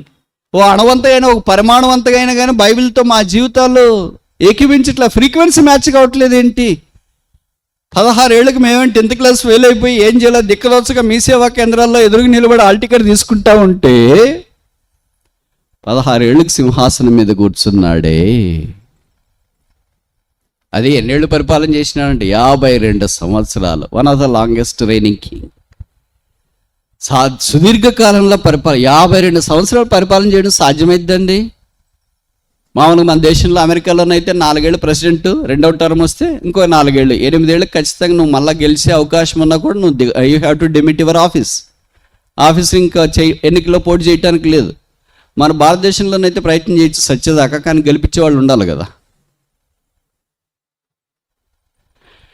52 ఏళ్ళు ఏకఛత్రాధిపత్యంగా నాకు తెలిసి ముఖ్యమంత్రి కానీ, గవర్నర్ కానీ, ప్రధానమంత్రి కానీ ఉన్నట్లు పరిచయం లేదనుకుంటా నాకు తెలిసిన హిస్టరీ ప్రకారం. ఇక్కడ 52 ఏళ్ళు రాజా, 16 ఏళ్ళకి రాజు అయిపోయాడు, 52 ఏళ్ళు దాకా దేవుడు అతనిని ఆశీర్వదించింది. That's what the prosperity of the Lord is. దేవుని యొక్క ఆశీర్వాదం, దేవుని యొక్క వర్ధిలిత అనేది ఎక్కడ అలా కనిపిస్తూ ఉంటుంది. ఇంకా కింద మనం చాలా విషయాలు చూస్తే, అసలు ఉజ్జయ అంటేనే గాడ్ ఈజ్ మై స్ట్రెంగ్త్, యెహోవాయే నా బలము అని అర్థము. దేవుడు ఆ రాజును తన ఆధ్యాత్మికమైన ఆశీర్వాదం కొరకై వాడుకొని విస్తరించినట్లు వాక్యంలో మనం గమనిస్తూ ఉన్నాం. ఇప్పటిదాకా ముగ్గురిని చూసినాము, ఇక సమయం అయిపోయింది కనుక ముగించడానికి ప్రయత్నం చేస్తాము. మొదటిది, యెహోషువను దేవుడు ఆశీర్వదించినాడు. ద ప్రాస్పరిటీ ఆఫ్ సాల్వేషన్, రక్షణ ఆశీర్వాదం, లేకపోతే దానికి ఇంకో పేరు పెడతాం, the prosperity of the scriptures. దేవుని యొక్క వాక్యాన్ని ఆయన అనుసరించినాడు కనుక దేవుడు ఆయన మార్గంలో వర్ధిల్లింపచేసినాడు. రెండవది, సొలొమోను దేవుడు వర్ధిల్లింపజేసినాడు. The prosperity of the sanctuary, దేవుని మందిర విషయమై పట్టింపు కలిగి ఉన్నప్పుడు వర్ధిల్లింపజేసిన సొలొమోను. మూడవది, ద ప్రాస్పరిటీ ఆఫ్ స్ట్రెంగ్త్, దేవుని యొక్క కార్యక్రమాల్లో ముందుకెళ్ళటానికి ఇష్టపడి ఆశ్రయించినాడు దేవుణ్ణి. ఆశ్రయించినంత కాలం, ఇది ఎప్పుడైనా మీకు ఆలోచన వచ్చిందా? మనం దేవుణ్ణి ఎంతకాలం ఆశ్రయిస్తాం? ఒక వారమా, ఒక మాసమా, ఒక సంవత్సరమా, ఒక దశాబ్దమా? ఎంతకాలం ఆశ్రయిస్తాం? మీరు చెప్తారా, నేను చెప్పాలా? మీరు ఏం చెప్పకపోతే ఏమనమని వస్తుందంటే అలసిపోయారేం పాపము, ఇంక ముగించేస్తామని అనుకుంటాం. ఎంతకాలం ఆశ్రయించినాడు? 52 ఏళ్ళు. Is it a joke? భార్యాభర్తలు పెళ్ళైన తర్వాత 52 ఏళ్ళు కూడా దాంపత్య జీవితంలో ఉండడం చాలా కష్టం. అప్పటికి ఎన్నో పోట్లాట్లు అది ఇది, కొంతమంది విడిపోయి ఏకంగా ఇక్కడ కూర్చున్న వాళ్ళు, ఆన్లైన్లో ఉన్నవాళ్ళు ఉంటారు, కొంతమంది ఒకే ఇంట్లోనే ఉంటారు, వాళ్ళకి పడదు. ఇంక దీని గురించి ఎందుకు చెప్పాలి, ఈ టాపిక్ మరి చాలా పెద్దది. కాకపోతే అదే టాపిక్ ఇప్పుడు ఇంపార్టెంట్. ఎందుకంటే all the churches are nothing but composition of the families. సంఘాలంటే ఏమి? కుటుంబాల యొక్క సమూహమే. యేసుప్రభు ఎంత విశ్వాసం ఉంచిన కుటుంబాల యొక్క సమూహమే సంఘంలోకి వస్తుంది. మీరు ఇంట్లో బాగుంటే మందిరంలో బాగుంటారు, ఇంట్లో బాగాలేకపోతే మందిరంలో ఎలాగ బాగుంటారు? That is not possible. కనుక మీరు కుటుంబం బాగుంటే మీ పిల్లలు బాగుంటారు, మీ పిల్లలు బాగుంటే ఏమైంది? వచ్చే తరం కూడా బాగుంటుంది. ఇవన్నీ ఏంటంటే రాబోతున్న తరాల కొరకు ఆధ్యాత్మికమైన విధానంలో దైవిక కార్యక్రమాల కొరకు సిద్ధపరచడానికి అవసరం. ఇవన్నీ నాకంటే మీకు బాగా తెలుసు అనుకుంటా. తర్వాత మీ ఇష్టము, మేము చెప్పేది మేము చెప్తాం, చేతులు జోడించి మీకు చెప్పేంతటి వాళ్ళం కాదు. మీరే ఈ విషయాల్లో తలబడిపోయినారు. కానీ విచిత్రం ఏంటంటే 52 ఏళ్ళు ఉజ్జయ ఎలాగ దేవుణ్ణి ఆశ్రయించినాడు. మనం ఆదివారం ప్రార్థన వాక్యము చాలా ఉంటుంది, సోమవారం కొద్దిగా తగ్గుతుంది, మంగళవారం తగ్గుతుంది, శనివారంకి వచ్చేటప్పటికి నా బైబిల్ ఎక్కడ పెట్టినావు అమ్మాయి అంటే బైబిల్ ఎక్కడుందో కూడా గుర్తులేదు. మరలా ఆదివారం వచ్చింది కదా, మళ్ళీ కొద్దిగా పెరుగుతుంది. ఈ పెరగడము తగ్గడము ఇలాగే జరుగుతుంది. కానీ 52 ఏళ్ళు ఎలాగ ఆశ్రయించినాడు? మనకి ఇబ్బందులు వచ్చినప్పుడు, మన పిల్లలు ఫెయిల్ అయినప్పుడు, మనకు అనారోగ్యం వచ్చినప్పుడు, ఆర్థిక సమస్యలు వచ్చినప్పుడు, భర్త పట్టించుకున్నప్పుడు, భార్య పట్టించుకున్నప్పుడు, సేవకులు, బోధకులు, కాపర్లు, ఉపదేశకులు మనల్ని పట్టించుకోకుండా అటు ఇటున్నాడు, మనం కృంగిపోయి డస్సిపోయి సోలిపోయి 365 రోజులు ఎన్నో పోరాటాలు, ఎన్నోసార్లు ఓడిపోతాయి, ఎన్నోసార్లు పడిపోతాం, ఎన్నోసార్లు దేవునికి దూరం అయితే, ఎన్నోసార్లు సిలువను ఎత్తుకోవటానికి బదులుగా సిలువకు వ్యతిరేకంగా జీవించడానికి ప్రయత్నం చేస్తూ ఉంటాం. కానీ కరుణా సంపన్నుడైన దేవుడు తిరిగి మనల్ని కాపాడుతూ వచ్చినాడు. నాకు ఆశ్చర్యం ఏంటంటే 52 సంవత్సరాలు ఎలాగ ఆశ్రయించినాడు? 16 ఏళ్ళ కుర్రోడు. మామూలుగా మనం చెప్తుంటాం కదా, యవనస్తులు తప్పక తొట్టిల్లుతారని. మరి 16 ఏళ్ళ నుండి తొట్టిల్లాలి కదా, తొట్టిల్లేదేంటి? యవనస్తుడు కాదా? మామూలుగా యవనస్తులు అంటే తొట్టిల్లుతారు, పెద్దోళ్ళు అంటే తొట్టిల్లు అని అభిప్రాయం. అట్లేం లేదండి అభిప్రాయం. పెద్దోళ్ళు కూడా తొట్టిల్లారు, యవనస్తులు కూడా తొట్టిల్లారు, పెద్దోళ్ళు కూడా బాగున్నారు, యవనస్తులు కూడా బాగున్నారు. అదేంటంటే వాళ్ళు దేవునితో వారుకున్న అవినాభావ సంబంధం మీద ఆధారపడి ఉంది. వాళ్ళు నిల్చున్నారా, తొట్టిల్లినారా, దేవుణ్ణి ఆశ్రయించినారా, దేవుణ్ణి నిరాకరించినారా అనేది. ఉజ్జయ 52 సంవత్సరాలు ఆశ్రయించినంత కాలం అతడు వర్ధిల్లేను. ఇవన్నీ మనకు సవాళ్ళు. చదువుతున్నప్పుడు మీకు అనిపిస్తుందో లేదో, నాకైతే అరెస్ట్ అయినట్లయితుంది. అక్కడ 52 ఏళ్ళు ఎలాగ సాధ్యమైంది? మనకు సంవత్సరమే కష్టం ఉంటే, 5 ఏళ్లే కష్టం ఉంటే, 10 ఏళ్లే కష్టం ఉంటే, 20 ఏళ్లే కష్టం ఉంటే, 30 ఏళ్ళు 40 ఏళ్లే కష్టం ఉంటే, ఇంక క్రైస్తవ యాత్ర సాగిపోలే, నా చేత కాదు, నేను ముందుకు వెళ్ళలేను ప్రభువా, నువ్వు ఇంకా దేవుడి దగ్గరికి చివరికి వచ్చి మనము దేవుణ్ణి అల్టిమేటం పెడతాం దేవుడికి, యేసు ప్రభు వారికి. ఏమని? నువ్వు నన్ను తీసుకుంటావా, నేను తీసుకోవాలా? ఇలాగెవరనరా? నాకు తెలిసి ప్రతి క్రైస్తవుడు జీవితంలో రోజుకు ఒకసారి అయినా టైం ఉంటే ప్రభు తీసుకుంటే బాగుండు, భరించలేకపోతున్నా, ఈ ఇంట్లో ఆగలేకపోతున్నా, క్రైస్తవ జీవితం జీవించలేకపోతున్నా, ఈ మందిరంలో ఉండలేకపోతున్నా, ఇది ఎంత చేయలేకపోతున్నా అని మీకు అనిపిస్తుందా లేదా? అబద్ధాలు చెప్పొద్దు. శుక్రవారం అనిపిస్తుందా లేదా? అనిపించిన వాళ్ళు చేయొద్దండి. నేను ఒక్కడేనా ఇట్లా? వావ్, మీరంతా చాలా భక్తులు. అంత యెహోషువ టైప్ అనుకుంటా, సొలొమోను టైప్ అనుకుంటా, ఉజ్జయ టైప్ అనుకుంటా. ప్రభుకు స్తోత్రాలు. మీరు అట్లే ఉండండి. నా కొరకు కూడా ప్రార్థన చేయండి, నేను కూడా మీ మాదిరి అయ్యేటట్లు. జీవితంలో విసికి వయసారిపోయినాడు మనం అలాగే అనుకుంటాం. కానీ ప్రభుకు స్తోత్రాలు. ఆయన సిలువను చూడగానే మన శ్రమలన్నీ దొర్లిపోయి మనం తిరిగి నిరీక్షణ కలిగిన ప్రజలమై, మన హృదయం తేలికైపోయి, మనం ఏడ్చిన తర్వాత కళ్ళన్నీ ఒక్కసారిగా స్పృహలోనికి వచ్చినట్లయి, శరీరం అంతా ఒకసారి తేలికైనట్లయి, తిరిగి ప్రభువును వెంబడించాలనే కోరిక, ఆశ మనలో కలగడం సహజం. ఇంకా యేసుని అంగీకరించకపోతే ఈ రాత్రి మరలా యేసు ప్రభుని గురించి మేము జ్ఞాపం చేస్తున్నాం. వర్ధిల్లట అనేది భవిష్యత్తుకు సంబంధించింది కాదు. నేను ఈ మాటలు చెప్తున్నా, మీరు అనొచ్చు క్రైస్తవేతరులు కూడా చాలామంది వర్ధిల్లుతున్నారు కదండి. నిజమే, వర్ధిల్లుతారు. ఎలాగ వర్ధిల్లుతారో మన్నించండి. ఆ 92వ కీర్తన పై వచనాల్లోనే చెప్పబడుతూ వచ్చింది. అక్కడ నీతిమంతుల గురించి రాయబడింది, అలాగే భక్తిహీనుల గురించి కూడా రాయబడింది. వారు వర్ధిల్లుతారు అనేది బయటికి కనిపిస్తూనే ఉంటుంది. ఆ తర్వాత వారు కనబడకుండా లేశమైన దొరకకుండా వెళ్ళిపోతారని వాక్యంలో ప్రస్తావించబడింది. ఇప్పుడు నేను వారిని గురించి మాట్లాడట్లేదు, కానీ మనల గురించి ఎక్కువ మాట్లాడుతున్నా. కనుక మనం నీతిమంతులుగా, దేవుని యొక్క వాక్యం పరిచయమైన వారిగా, యేసుప్రభు యొక్క ప్రేమను గురించి విన్నవారముగా ఆయనను అంగీకరించుకుని ఇంకెంతకాలం ఇలాగా వాయిదా ఇస్తారు? దేవుని మందిరంలో కనపడే పిల్లలే దైవ సేవకుల పిల్లలే, దేవుని సంఘ పెద్దల పిల్లలే, సండే క్లాస్ టీచర్స్, వాళ్ళ అమ్మ నాన్నగారు లేదా బాధ్యత వహించేవారే, మందిరాలు చూసుకునేవారే, కానీ వాళ్ళ పిల్లలు రక్షణ పొందలేదు. ఇది విషాదకరమైన సంగతి. మందిరానికి వస్తున్నారు, మంచిది, అందుకని నేను కూడా చెప్తుంటా, రాని వాళ్ళని రక్షణ పొందలేరు బ్రదర్ మా వాడంటే పర్లేదులే, బయట ఎక్కడో తిరిగే బదులు ఇక్కడికి వచ్చేది, వేరే పనులు ఏదో చేసే బదులు ఇక్కడ చేసేది మేలు కదా అని అనుకుంటాం. ఇప్పుడు పాతకాలంలో మాదిరి రక్షణ పొందకపోతే మైక్ దగ్గరికి రావద్దు, ఆన్లైన్ స్ట్రీమింగ్ ఏదో తప్పల కొట్టద్దు, వాయిద్యాలు వేయద్దు, పాటలు పడద్దు, అది ఇది అని మనం రిస్ట్రిక్షన్ పెట్టామనుకో, వాడికి అక్కడ బయటికి పోయి మళ్ళీ మైక్ పట్టుకొని జాజు గీజులు అన్నీ వాడి డాన్సులు వేసి అది ఇది చేస్తాడేమో అని మనకు భయమే వస్తుంది. కానీ ఎక్కడో దగ్గర రాడలే, ప్రభు రక్షించుకుంటాడేమో, పట్టుకుంటాడేమో, దర్శిస్తాడేమో, టచ్ చేస్తాడేమో, ప్రత్యక్షమవుతాడేమో, జీవితాన్ని మారుస్తాడేమో, ఎక్కడో ఒక విషయమంత ఆశ. కనుక రావద్దు అనే దానికంటే రా రా రా రా అని. అందుకని ఈ దినాల్లో కొంత లిబరల్గా దైవ సేవకులు, సంఘ పెద్దలు ఉన్నా మన పిల్లలు ఇలాగ ఉన్నారని, అది రక్షణ పొందడానికి నీకు అవకాశం, కాకపోతే నువ్వు రక్షణ పొందకపోయినా నన్ను వాడుకుంటున్నారు, పర్వాలేదులే, ఇదే రక్షణ అని మోసపోవద్దు. ఈ లోకంలో ఉన్నంతకాలం బహుశా నీకు సహాయం చేయొచ్చు, నేను వాడుకోవచ్చు. నువ్వు సేవకులు, దైవ సేవకుల పిల్లలని, లేకపోతే ఎల్డర్స్ పిల్లలని, సండే క్లాస్ టీచర్స్ పిల్లలని నువ్వు మందిరాలకు వస్తున్నావు, నేను వాడుకోవచ్చు. అయితే అది నిన్ను పరలోకానికి చేర్చదు. అది విషాదకరమైన నగ్న సత్యం.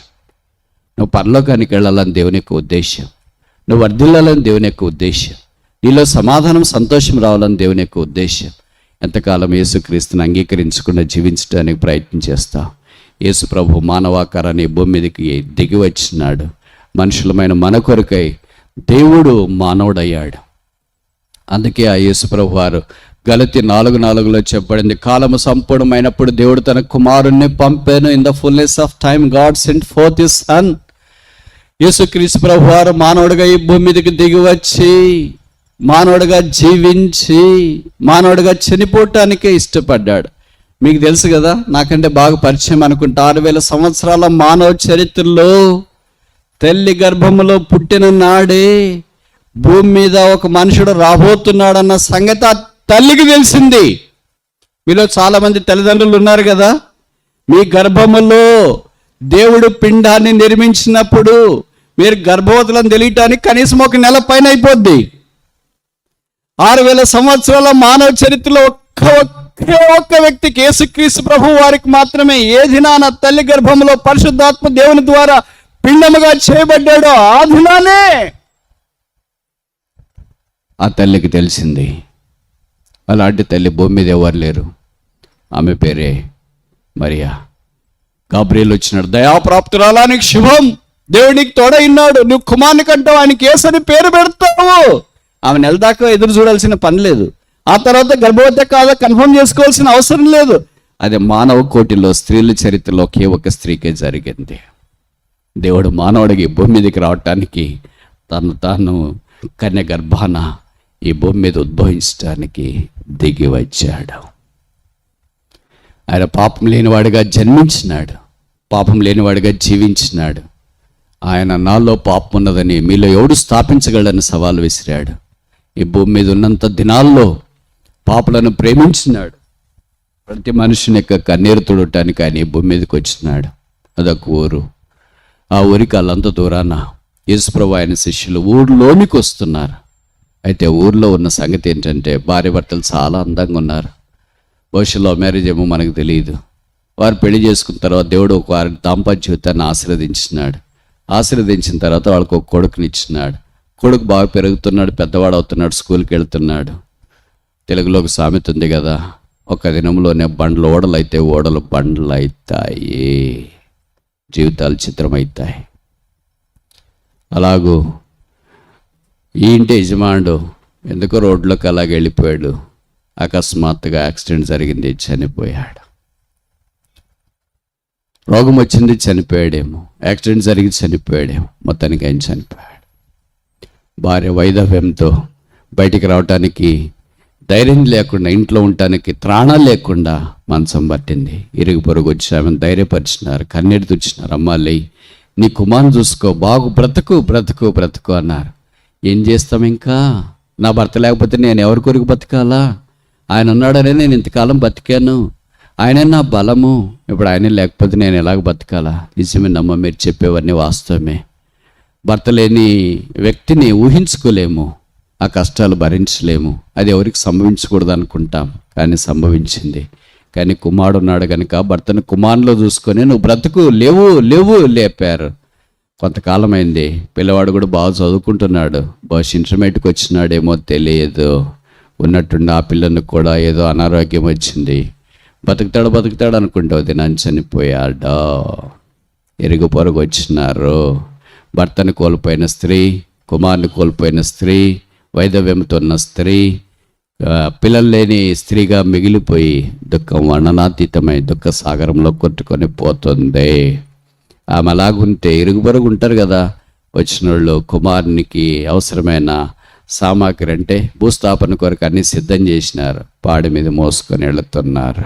మనిషిని జీవితం అదే అంతమైతే ఈ దినాన మనం ఇక్కడ ఉండాల్సిన పని లేదు. ఇప్పుడు యేసుప్రభు ఆయన శిష్యులు ఆ ఊర్లోకి వస్తున్నారు. వారు చూసిన దృశ్యం ఏంటంటే ఈ పాడిని చూచినారు. యేసు పాడి దగ్గరికి వెళ్ళాడు, ఆ పాడిని ముట్టాడు, వాళ్ళు లేచినాడు. ఇది నేను చెప్పే స్వతహా వాక్యం కాదు, ఇది బైబిల్లో రాయబడిన మాట. అని మీకు అర్థమయ్యేటట్లు ఒక సొంత భాషలో అలాగ ఒక కథ రూపంలో చెప్తున్నాను. యేసుప్రభు ఆ పాడి మీద నుండి ఆ వ్యక్తి యవనస్తుని లేపిన వెంటనే ప్రజలంతా చూసినారు. వారి సంతోషానికి అవధులు లేవు. ఇప్పుడు తల్లి ఎలాగుంటుందో ఊహించండి, ఆ ఊరు ఎలాగుంటుందో ఊహించండి. ఊరంతా కేరంతలు. ఏసు ఎక్కడుంటే అక్కడ సంతోషం, ఏసు ఎక్కడుంటే అక్కడ కన్నీరు తుడవబడుతుంది. ఏసు ఎక్కడికి వచ్చి అక్కడ ముట్టిన మరణం జీవం అవుతుంది. ఏసు ఎక్కడ చేయబెట్టినా అక్కడ శాపం ఆశీర్వాదం అవుతుంది. ఏసు ఎక్కడ పెట్టినా దుర్నీతి నీతి అవుతుంది. ఏసు ఎక్కడ ప్రయాణం చేసినా మనుష్యుడు ఆధ్యాత్మికమైన దైవ స్వభావంలోనికి మార్చబడతాడు. ఆ యేసు నడుస్తూ ఇప్పుడు మన దగ్గరికి వస్తున్నాడు. ఆ యేసు నీకొద్దా? అందుకని ఆ యేసు ప్రభువారు శిలువలో రక్తము కార్చి చనిపోయి సమాధి చేయబడి తిరిగి లేచినాడు. బైబిల్ సెలవిస్తుంది, యేసు రక్తం ప్రతి పాపము నుండి మనల్ని కడిగి పవిత్రులుగా చేయను. యేసు రక్తం పవిత్రులుగా చేయలేని పాపము ఏదీ లేదు.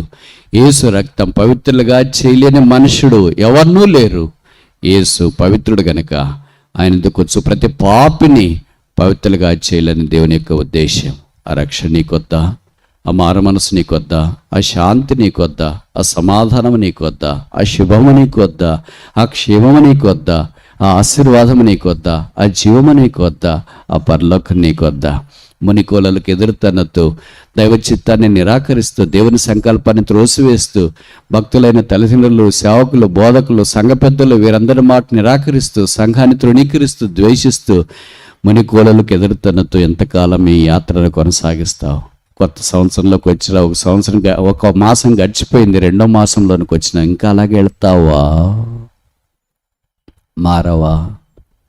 నువ్వు అనుకుంటావు జీవితంలో ఇంకా చాలా ఉంది, నేను అనుభవించాల్సింది ఎక్కువ ఉంది, ఇప్పుడు అనుభవించింది చాలా తక్కువ ఉంది కనుక అంత అనుభవించిన తర్వాత దేవుని గురించి ఆలోచిస్తానులే. నిజమే, అవకాశం నీకు వస్తే మంచిదే, కానీ రాకపోతే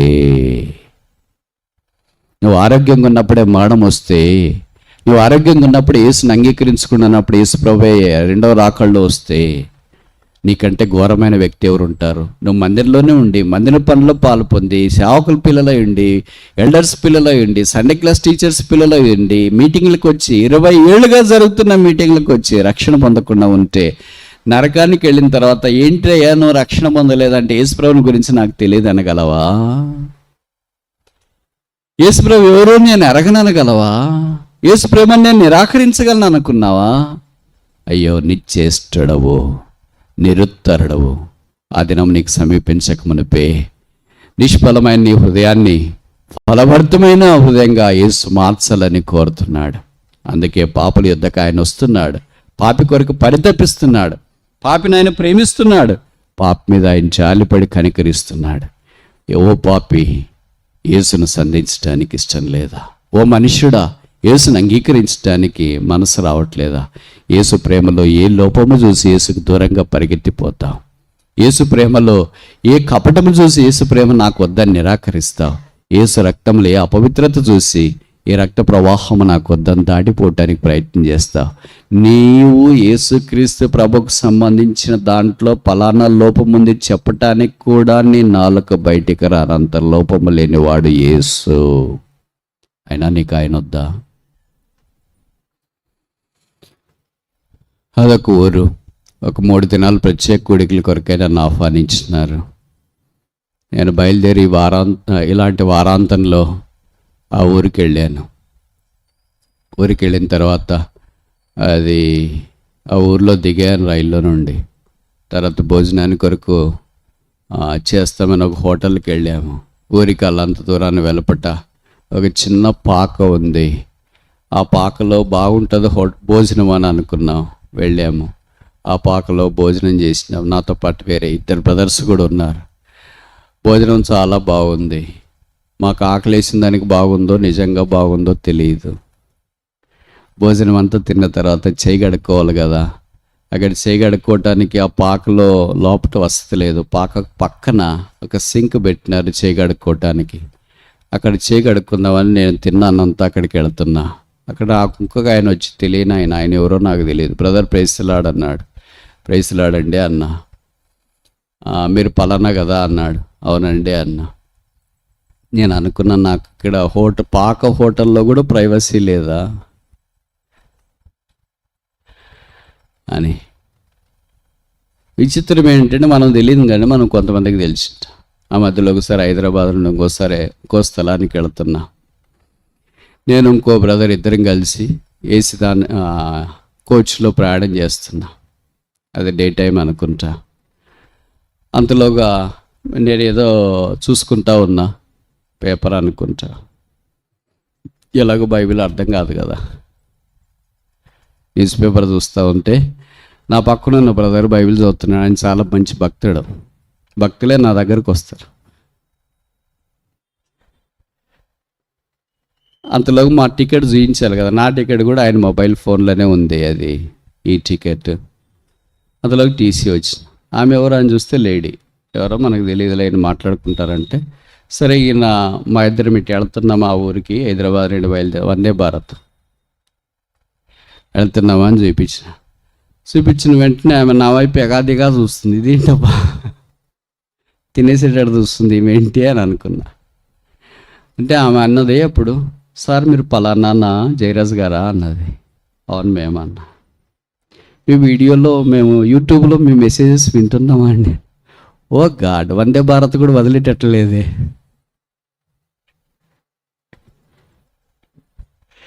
విచిత్రం ఏమో తెలుసా, అట్లాంటి వాళ్ళంతా మనకు టికెట్ కన్ఫర్మ్ అయిన రోజే కనిపిస్తారు. మనకు టికెట్ వెయిట్ లిస్ట్లో ఆర్ఏసీలో ఉన్నప్పుడు పొరపాటును కూడా ఒక్కళ్ళు కూడా కనిపించారు. రైల్వే స్టాఫ్ మనకి అదేంటి పైలట్ అంటారు కదా, పైలట్ నుండి గార్డ్ దాకా కొంతమంది తెలుసు టీసీలతో సహా. మనకి టికెట్ బాగా కన్ఫర్మ్ అయిన రోజు వాళ్ళే మన దగ్గరకు వస్తారు. మీరు పలానా కదా అని అంటారు. మీ మెసేజెస్ మేము యూట్యూబ్లో వింటామని. అలా కాకుండా మనకి టికెట్ కన్ఫర్మ్ కాకుండా వెయిట్ లిస్ట్లో ఉంది, ఈరోజు ఎవరైనా తెలిసిన వాళ్ళు వస్తే బాగుండు, మనకు కనీసం స్లీపర్లోనైనా భర్తిస్తారా అని అనుకుంటే పొరపాటును కూడా ఒక నరపొరకు కనపడకపోయిన వాళ్ళే మనమన్నా ఫోన్ చేస్తామని ఫోన్ చేసినాం అనుకో టీసీకి, లిఫ్ట్ చేయరు. తర్వాత ఎప్పుడూ వాళ్ళు లిఫ్ట్ చేస్తారు. ఎప్పుడంటే 1 రోజు 2 రోజుల తర్వాత, బ్రదర్ ప్రైజ్లార్డ్ బ్రదర్, నేను మీకు బాగా గుర్తున్నాను కదా బ్రదర్, గుర్తుపెట్టుకొని ఫోన్ చేశారు బ్రదర్, నిన్న చేయలేకపోయాను బ్రదర్, అందుకే ఈరోజు చేస్తున్నా బ్రదర్, చాలా మంచిది బ్రదర్, నేను చేరాల్సిన స్థలం చేరేశారు. కాదు బ్రదర్, మెట్టుకు మీరు ఎందుకు ఫోన్ చేశారు నిన్న? ఏం లేదు బ్రదర్, పలానా ట్రైన్లో ప్రయాణం చేస్తున్న రైల్లోనా, కన్ఫర్మ్ కాలేదు, అందుకే మీరు ఏమైనా హెల్ప్ చేస్తారేమని ఫోన్ చేసి. అయ్యో బ్రదర్ అట్లన్నా, నేను రాలేదు బ్రదర్, ఆ రోజు నేను ఇంట్లోనే ఉన్నాను బ్రదర్ అని. అదే మీరు ఫోన్ లిఫ్ట్ చేస్తారేమో అనుకుంటే లిఫ్ట్ చేయలేకపోయాను బ్రదర్. చల్లకి సావు కబురు చెప్పేసారులేండి బ్రదర్ అని. మరి దేవుడు ఎందుకు ఇలాగ అనుమతిస్తాడు మాకు? కొంతమంది ఏం చెప్తారంటే భక్సింగ్ గారు పోతా ఉంటే రైలు ఆగుతుంది, విమానం ఆగుతుంది అని చెప్తారు. అది ఆయన విశ్వాసం. మేము పోతుంటేనే రావాల్సిన వాళ్ళు కూడా ఆగిపోతారు ఆ రోజు. నా టైప్ ఎవరన్నా ఇక్కడ ఉన్నారా ఒకళ్ళన్నా? ఎవరు ఉండరు కదా, మీరంతా భక్సింగ్ గారు టైపే. ప్రభుకి స్తోత్రాలు, గ్రేట్. సరే, మన దగ్గరికి భాగానికి రావడానికి ప్రయత్నం చేస్తే ఆ బ్రదర్ అన్నాడు, బ్రదర్ నేను మీతో ఒక 5 నిమిషాలు మాట్లాడాలా అన్నాడు. సరే బ్రదర్, ఎలాగో లేట్ అయిపోయింది కదా అని చేయగడుక్కొని అటు పక్కకి వెళ్ళాము. వచ్చి మిగతా వాళ్ళు వచ్చి సింక దగ్గర చేయగడుక్కుంటున్నారు. చెప్పండి బ్రదర్ అన్నాడు. నాదొక పెద్ద కథ బ్రదర్ అని. చెప్పండి బ్రదర్, నాకు కథలు అంటే చాలా ఇష్టం, ఎక్కడైనా పనికి వస్తాయి అన్న. ఆయన చెప్పడం ఆరంభించినాడు. నడి వయస్సు కలిగిన వాడు, 30 సంవత్సరాలు ప్లస్ ఉంటాయి. బ్రదర్, నేను ఒక క్రైస్తవేతర కుటుంబం నుండి వచ్చినాను. సమాజంలో గౌరవం కలిగిన కులముగా నాది ప్రసిద్ధి. నాకు పెళ్ళి అయింది, 2 పిల్లలు ఉన్నారు. నేను ఉద్యోగం చేస్తున్నా. నాకు కులం ఉంది, డబ్బులు ఉన్నాయి, కుటుంబం ఉంది, అవసరమైన సామాజిక స్థానం ఉంది. కానీ జీవితంలో నెమ్మది లేకుండా జీవిస్తున్నాను. ఎంత నెమ్మది లేదు అంటే, ఇన్నున్నా కూడా ఏదో ఖాళీతనము, ఏదో శూన్యత. ఎందుకు బ్రతుకుతున్నానో తెలియట్లేదు. మీకు ఇలాంటి ఆలోచనలు ఎందుకు వచ్చాయి బ్రదర్? ఈ వయసులో భార్య, పిల్లలు, ఉద్యోగము, సంపద, లోకము అన్నీ ఉన్నాయి కదా. అవును, ఎందుకు వచ్చాయో తెలియదు. అందుకని జీవితం మీద విరక్తి కలిగింది. నా భార్యకు, పిల్లలకు చెప్పకుండా, ఆఫీస్లో కూడా నేను ఎవరికి చెప్పకుండా అదొక దినం. దుర్దినం అని అనను, శుభదినం అంట. ఎందుకు దుర్దినం అని అనను అంటే మీకు తర్వాత అర్థమవుతుందని అన్నాడు. సరే బ్రదర్ అన్న. చెప్పడం ఆరంభించినాడు. నేను ఆత్మహత్య చేసుకోవటానికి అవసరమైన సామాగ్రి సిద్ధం చేసుకున్నా. టౌన్లో నుండి బయటికి వెళ్ళి ఎవరు లేని నిర్జన ప్రదేశం, కొబ్బరి చెట్లు అన్నీ ఉంటాయి కదా, అట్లాంటి ఎవరు లేని స్థలంలోకి ఆత్మహత్య చేసుకుందామని బయలుదేరిపోతున్నా. నా 2 వీలర్లో పోతే, అంటే నా స్కూటర్లో నేను పోతే వేరే వాళ్ళకి తెలుస్తుంది కదా, అందుకని ఒక ఆటో బుక్ చేసుకున్నా. ఆటోలో నేను బయలుదేరుతున్నా. అది ఊరికి వాళ్ళంత దూరాన్ని ఉంది. అప్పుడు చెప్పండి, నేను ఇద్దరికి జీవితంలో కృతజ్ఞతలు చెప్పాలి బ్రదర్. రుణపడి ఉన్నాను. మొదటి దేవుడు, రెండవది మీరు. అసలు విషయం ఏం జరిగింది బ్రదర్ చెప్పండి. దేవుడి కృతజ్ఞత చెప్పాను, మీ కృతజ్ఞత చెప్పాలనుకున్నాను. ఎక్కడ చెప్పాలో తెలియలేదు. ఇది నాన్న, ఈ పాకల్లో భోజనం చేసేటప్పుడు దేవుడు మిమ్మల్ని కలిపినాడు. చేతులెత్తి మీ కృతజ్ఞతలు. కళ్ళల్లో నీళ్లు సుడులు తిరిగినాయి. మొత్తానికి జరిగింది ఏంటి అది చెప్పండి బ్రదర్ అన్న. చెప్పడం ఆరంభించినాడు.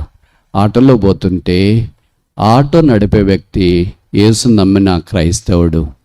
ఆయన మీరు చెప్పేది యూట్యూబ్లో వాక్యము వినబడేటట్లుగా ఆన్ చేసినాడు. అప్పుడు మీరు యేసుప్రభు యొక్క శిలువ ప్రేమను గురించి చెప్తూ ఉన్నారు. యేసుప్రభు మన కొరకు మరణించినాడు, మీరు మరణించొద్దండి, ఆత్మహత్య చేసుకోవద్దండి అని. అలాగ వింటూ ఉంటే కరెక్ట్ నేను ఏ స్థలానికైతే వెళ్ళాలనుకున్నాను ఆ స్థలానికి వచ్చినాను. ఆటో డ్రైవర్ అన్నాడు, సార్ మీరు ఇక్కడికే చెప్పారు కదా, అందుకే వచ్చేసా, మీరు దిగండి సార్ అన్నాడు. నేను ఎందుకు ఇక్కడికి వచ్చాను ఆటో డ్రైవర్కి తెలియదు. ఆటో డ్రైవర్ పెట్టిన యూట్యూబ్లో వాక్యం అంతా నేను విన్నా. ఇప్పుడు నేను అన్నాను, అయ్యా నన్ను తిరిగి ఇంటి దగ్గరికి తీసుకెళ్ళు అన్నా. కాదు సార్, మీరు ఇక్కడికి కదా మాట్లాడింది, నన్ను ఇంటి దగ్గరికి తీసుకెళ్ళమన్నారు. నాకు అంతలోకి వేరే వాళ్ళు గిరాకీ వచ్చింది కనుక నేను అక్కడికి వెళ్తున్నా, ఇంటి దగ్గరికి రాలేను. కావాలంటే వేరే వాళ్ళు ఎవరన్నా మాట్లాడుకొని వెళ్ళండి సార్ అన్నాడు. సరే, ఆటోలో నుండి నేను దిగాను. ఆయనకి డబ్బులు ఇస్తూ నేను అన్నాను, ఇంతదాకా యేసుప్రభుని గురించి ఏదో యూట్యూబ్లో వాక్యం పెట్టావు కదా, ఆ లింక్ నా మొబైల్కి షేర్ చేయవా అన్నా. నా మొబైల్కి షేర్ చేసాడు. ఆయన వెళ్ళిపోయాడు. నేను ఆత్మహత్య చేసుకోవటానికి తెచ్చిన సామాగ్రి తీసుకున్నాను. రోడ్డుకి అల్లంత దూరాన్ని కొబ్బరి చెట్ల మధ్యలోనికి వెళ్ళాను, కూర్చున్నాను. ఎలాగో ఆత్మహత్య చేసుకుంటాను కదా, ఓసారి మరలా ఈ మాటలు విందామని వినడం ఆరంభించినాను. యేసు ప్రభు ప్రేమను గురించి మీరు కొన్ని విషయాలు చెప్తుంటే నా కళ్ళల్లో నీళ్లు సుడలు తిరిగినాయి. నా కొరకు యేసు మరణించినాడంట, నేను జీవించాలంట. నా కొరకు యేసు రక్తం కార్చినాడంట, నా పాపాలు క్షమిస్తాడంట, నా శూన్యత తీసేస్తాడంట. అలాగ వింటూ ఉంటే నా కళ్ళల్లో నీళ్లు జలజల రాలిపోయాయి. అసలు నా జీవితం అంతా ఏదో ఖాళీ అయినట్లు అనిపించింది. నా జీవితం అంతా సంతోషము, సమాధానం వచ్చినట్టు అనిపించింది. నాకు తెలియకుండానే మోకరించినాను, తెలియకుండానే నా పాపాలు ఒప్పుకోవడం ఆరంభించినాను. నాకు తెలియకుండానే ఈ కార్యక్రమం అంతా జరిగిపోతూ ఉంది. అప్పుడు చూస్తే సాయంకాలం కావచ్చింది. నా హృదయం తేలికైంది. నా పాపాలు యేసు ప్రభు క్షమించినాడు. నా జీవితం మార్చబడింది. చెప్పనసఖ్యమైన మహిమయుక్తమైన సంతోషం నాకు కలిగింది. నేను ఆత్మహత్య చేసుకోవాలని తెచ్చుకున్న సామాగ్రి తీసుకుని వెళ్ళి దూరంగా పాతి పెట్టాను. తిరిగి ఆ లింక్ ఉన్న వాక్యం ఇంకొకసారి విన్నాను. యేసుకి నన్ను అప్పగించుకున్నాను. తిరిగి ఆటోలో బయలుదేరి వేరే ఆటోలో నేను ఇంటికి వచ్చినాను. ఇది నేను నా భార్య పిల్లలు సుఖంగా సౌఖ్యంగా ఉన్నాను. నేను పరిచయలో వాడబడుతున్నాను. మీరు యేసు ప్రభువుని నాకు పరిచయం చేసినందుకు మీకు కృతజ్ఞతల్లో. నేను అన్నాను, బ్రదర్ మీరు చెప్పింది మొదటిది బాగుంది, యేసు ప్రభువుకి మీరు కృతజ్ఞతలు చెప్పాలా. రెండవది నాకు కాదు. ఆటోలో మిమ్మల్ని తీసుకుని వెళ్తూ యేసు ప్రభువుని పరిచయం చేసిన వ్యక్తికి మీరు కృతజ్ఞతలు చెప్పండి. ఆటో డ్రైవర్ ఎక్కడున్నాడో ఆయన్ని కృతజ్ఞతలు చెప్పండి. ఆయన అలాగే ఏడుస్తూ నిశ్చేష్టుడై నిలబడిపోయాడు. ఆయన చేతుల్లో చేతులు తీసుకున్నా, ఆయన కొరకు ప్రార్థన చేశాను. నేను అక్కడి నుండి నిష్క్రమించిన. కథ కట్ చేస్తే ఆత్మహత్యల వైపు పరుగులు తీస్తున్న మానవుని యేసు సిలువ ఆపుతుంది. పాపక్షమాపణ మారుమనసు పొందినట్లుగా చేస్తుంది. యేసు శూన్యతను నింపి ఆశీర్వాదాన్ని ఇవ్వాలని కోరుతున్నాడు. ఈ రాత్రి నువ్వు కూడా అలాంటి పరిస్థితుల్లోనే ఉన్నావా? ఏం చేయాలో తోచక, దిక్కు దిలక్క, ఏం మాట్లాడాలో అర్థం కాకుండా, ఎటు వెళ్ళాలో తోచక, ఏ చీకట్లో తడుముతూ మిట్టాడుతూ, అటు ఇటు కొట్టుమిట్టాడుతూ, అటు ఇటు తరంబడుతూ, అటు ఇటు దీనచూపులు చూస్తూ మిగిలిపోయావా? సిలువే మానవునికి ఆధారం. యేసు ప్రభువే మానవ జీవితానికి శరణ్యం. యేసు రక్తమే మానవుని యొక్క పాపం కడిగి శుద్ధీకరించడానికి మూలం, హేతువు. ఆ యేసు నీకొద్దా? మోకరించండి, ప్రార్థన చేస్తా. ముగించిన ఉన్నాం. అత్యవసరమైన పని ఉంటే తప్ప ఎవరు దయచేసి వెళ్ళిపోవద్దు. యేసు ప్రభు మనిషిని వర్ధిల్లింప చేయాలని కోరుతున్నాడు. దేవుని మందిరంలో నాటి నిన్ను ఆశీర్వదించాలని కోరుతున్నాడు. ఇప్పటిదాకా దేవుని మందిరానికి పరలోకపు గవినికి వెలపటుంటే ఈ రాత్రి పరలోకపు గవిని, పరలోక రాజ్యం, దేవుని రాజ్యంలోనికి రావాలని ప్రభు నిన్ను కోరుతున్నాడు.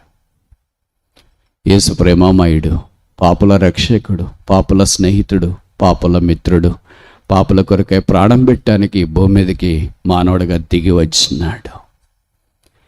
ఆన్లైన్లో మీరున్నా, బహుశా ఇక్కడ కూర్చొని మీరు వింటున్నా, బయట కూర్చొని ఉంటున్నా, ఆ ఇళ్ళ దగ్గర, టెరెస్ దగ్గర, కుర్చీలో మీరు ఎక్కడ కూర్చొని వింటున్నా, యేసు ప్రభువా నా జీవితం కూడా ఖాళీ, శూన్యము, నన్ను వర్ధిల్లింపచేయి, నా పాపాలు క్షమించు, నన్ను కూడా కడిగి శుద్ధీకరించు అని మీరు ప్రార్థన చేసుకుంటే మేము మీ కొరకు ప్రార్థన చేయటానికి వీలుగా మీ కుడి చేతిని తలకు పైగా కనబడేటట్టు ఎత్తి ఉంచండి.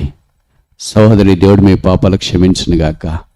మిగతా వాళ్ళ కళ్ళు మూసుకోండి, మిగతా వాళ్ళ కళ్ళు మూసుకోండి, మిగతా వాళ్ళ కళ్ళు మూసుకోండి. ఇది రక్షణ కొరకైన పిలుపు, ఆల్టర్ కార్ ఫర్ సాల్వేషన్, పాప క్షమాపణ కొరకైన పిలుపు. సహోదరుడా, దేవుడు మీ పాపాలు క్షమించును గాక. అక్క, దేవుడు మీ పాపాలు క్షమించును గాక. కార్డు తీసుకున్న వాళ్ళు చేయించండి, కార్డు తీసుకున్న వాళ్ళు చేయించండి. మిగతా వాళ్ళు కళ్ళు మూసుకోండి, కళ్ళు మూసుకొని హృదయం తెరవండి. హృదయం మూసుకొని కళ్ళు తెరిస్తే మళ్ళీ నరకంలో తెరాల్సి వస్తుందేమో. కళ్ళు మూసుకొని హృదయం తెరవండి, కళ్ళు మూసుకొని హృదయం తెరవండి. యేసు నా హృదయంలోనికి రా, యేసు నా పాపాలు క్షమించు, యేసు నా జీవితాన్ని మార్చు, యేసు నన్ను నింపు, యేసు నన్ను పరలోక రాజ్యంలో ప్రవేశపెట్టి, యేసు నన్ను వర్ధిల్లింపచేయి, యేసు నేను నీ పరలోకపు గవి నుండినట్లుగా చేయి, యేసు నన్ను నీతో కూడా చేర్చుకో. ఇలాంటి ఆశ కలిగిన వారు మేము మీ కొరకు ప్రార్థన చేయడానికి వీలుగా మీ కుడి చేతిని తలకు పైగా కనబడేటట్టు ఎత్తి ఉంచండి. మేము మీ కొరకు ప్రార్థన చేయాలని కోరుతున్నాం. ఇంకెవరైనా ఎక్కడైనా ఉన్నారా? ఇంకెవరైనా? సహోదరి, దేవుడు మీ పాపాలు క్షమించును గాక, మీ జీవితాన్ని మార్చును గాక. చెల్లి, దేవుడు మిమ్మల్ని కరుణించును గాక, మీ పాపాలు క్షమించును గాక, మీ జీవితాన్ని మార్చును గాక, మీ చేయి పట్టుకును గాక, మీ చీకటి వెలుగవును గాక, మీ దుఃఖ దినముల సమాప్తమగును గాక, మీరు ఆశీర్వాదములను కొత్తురు గాక, మీ మార్గం విశాలము చేయబడిన గాక, మీ పేరు గొర్రెపిల్ల జీవ గ్రంథంలో రాయబడిన గాక. ఇంకా సిస్టర్స్ ఇద్దరు ముగ్గురు వస్తే ముందుకు బాగుంటుంది కదా. కార్డు మీ చేతికి వచ్చేదాకా మీరు కనబడేటట్టుగా ఎత్తు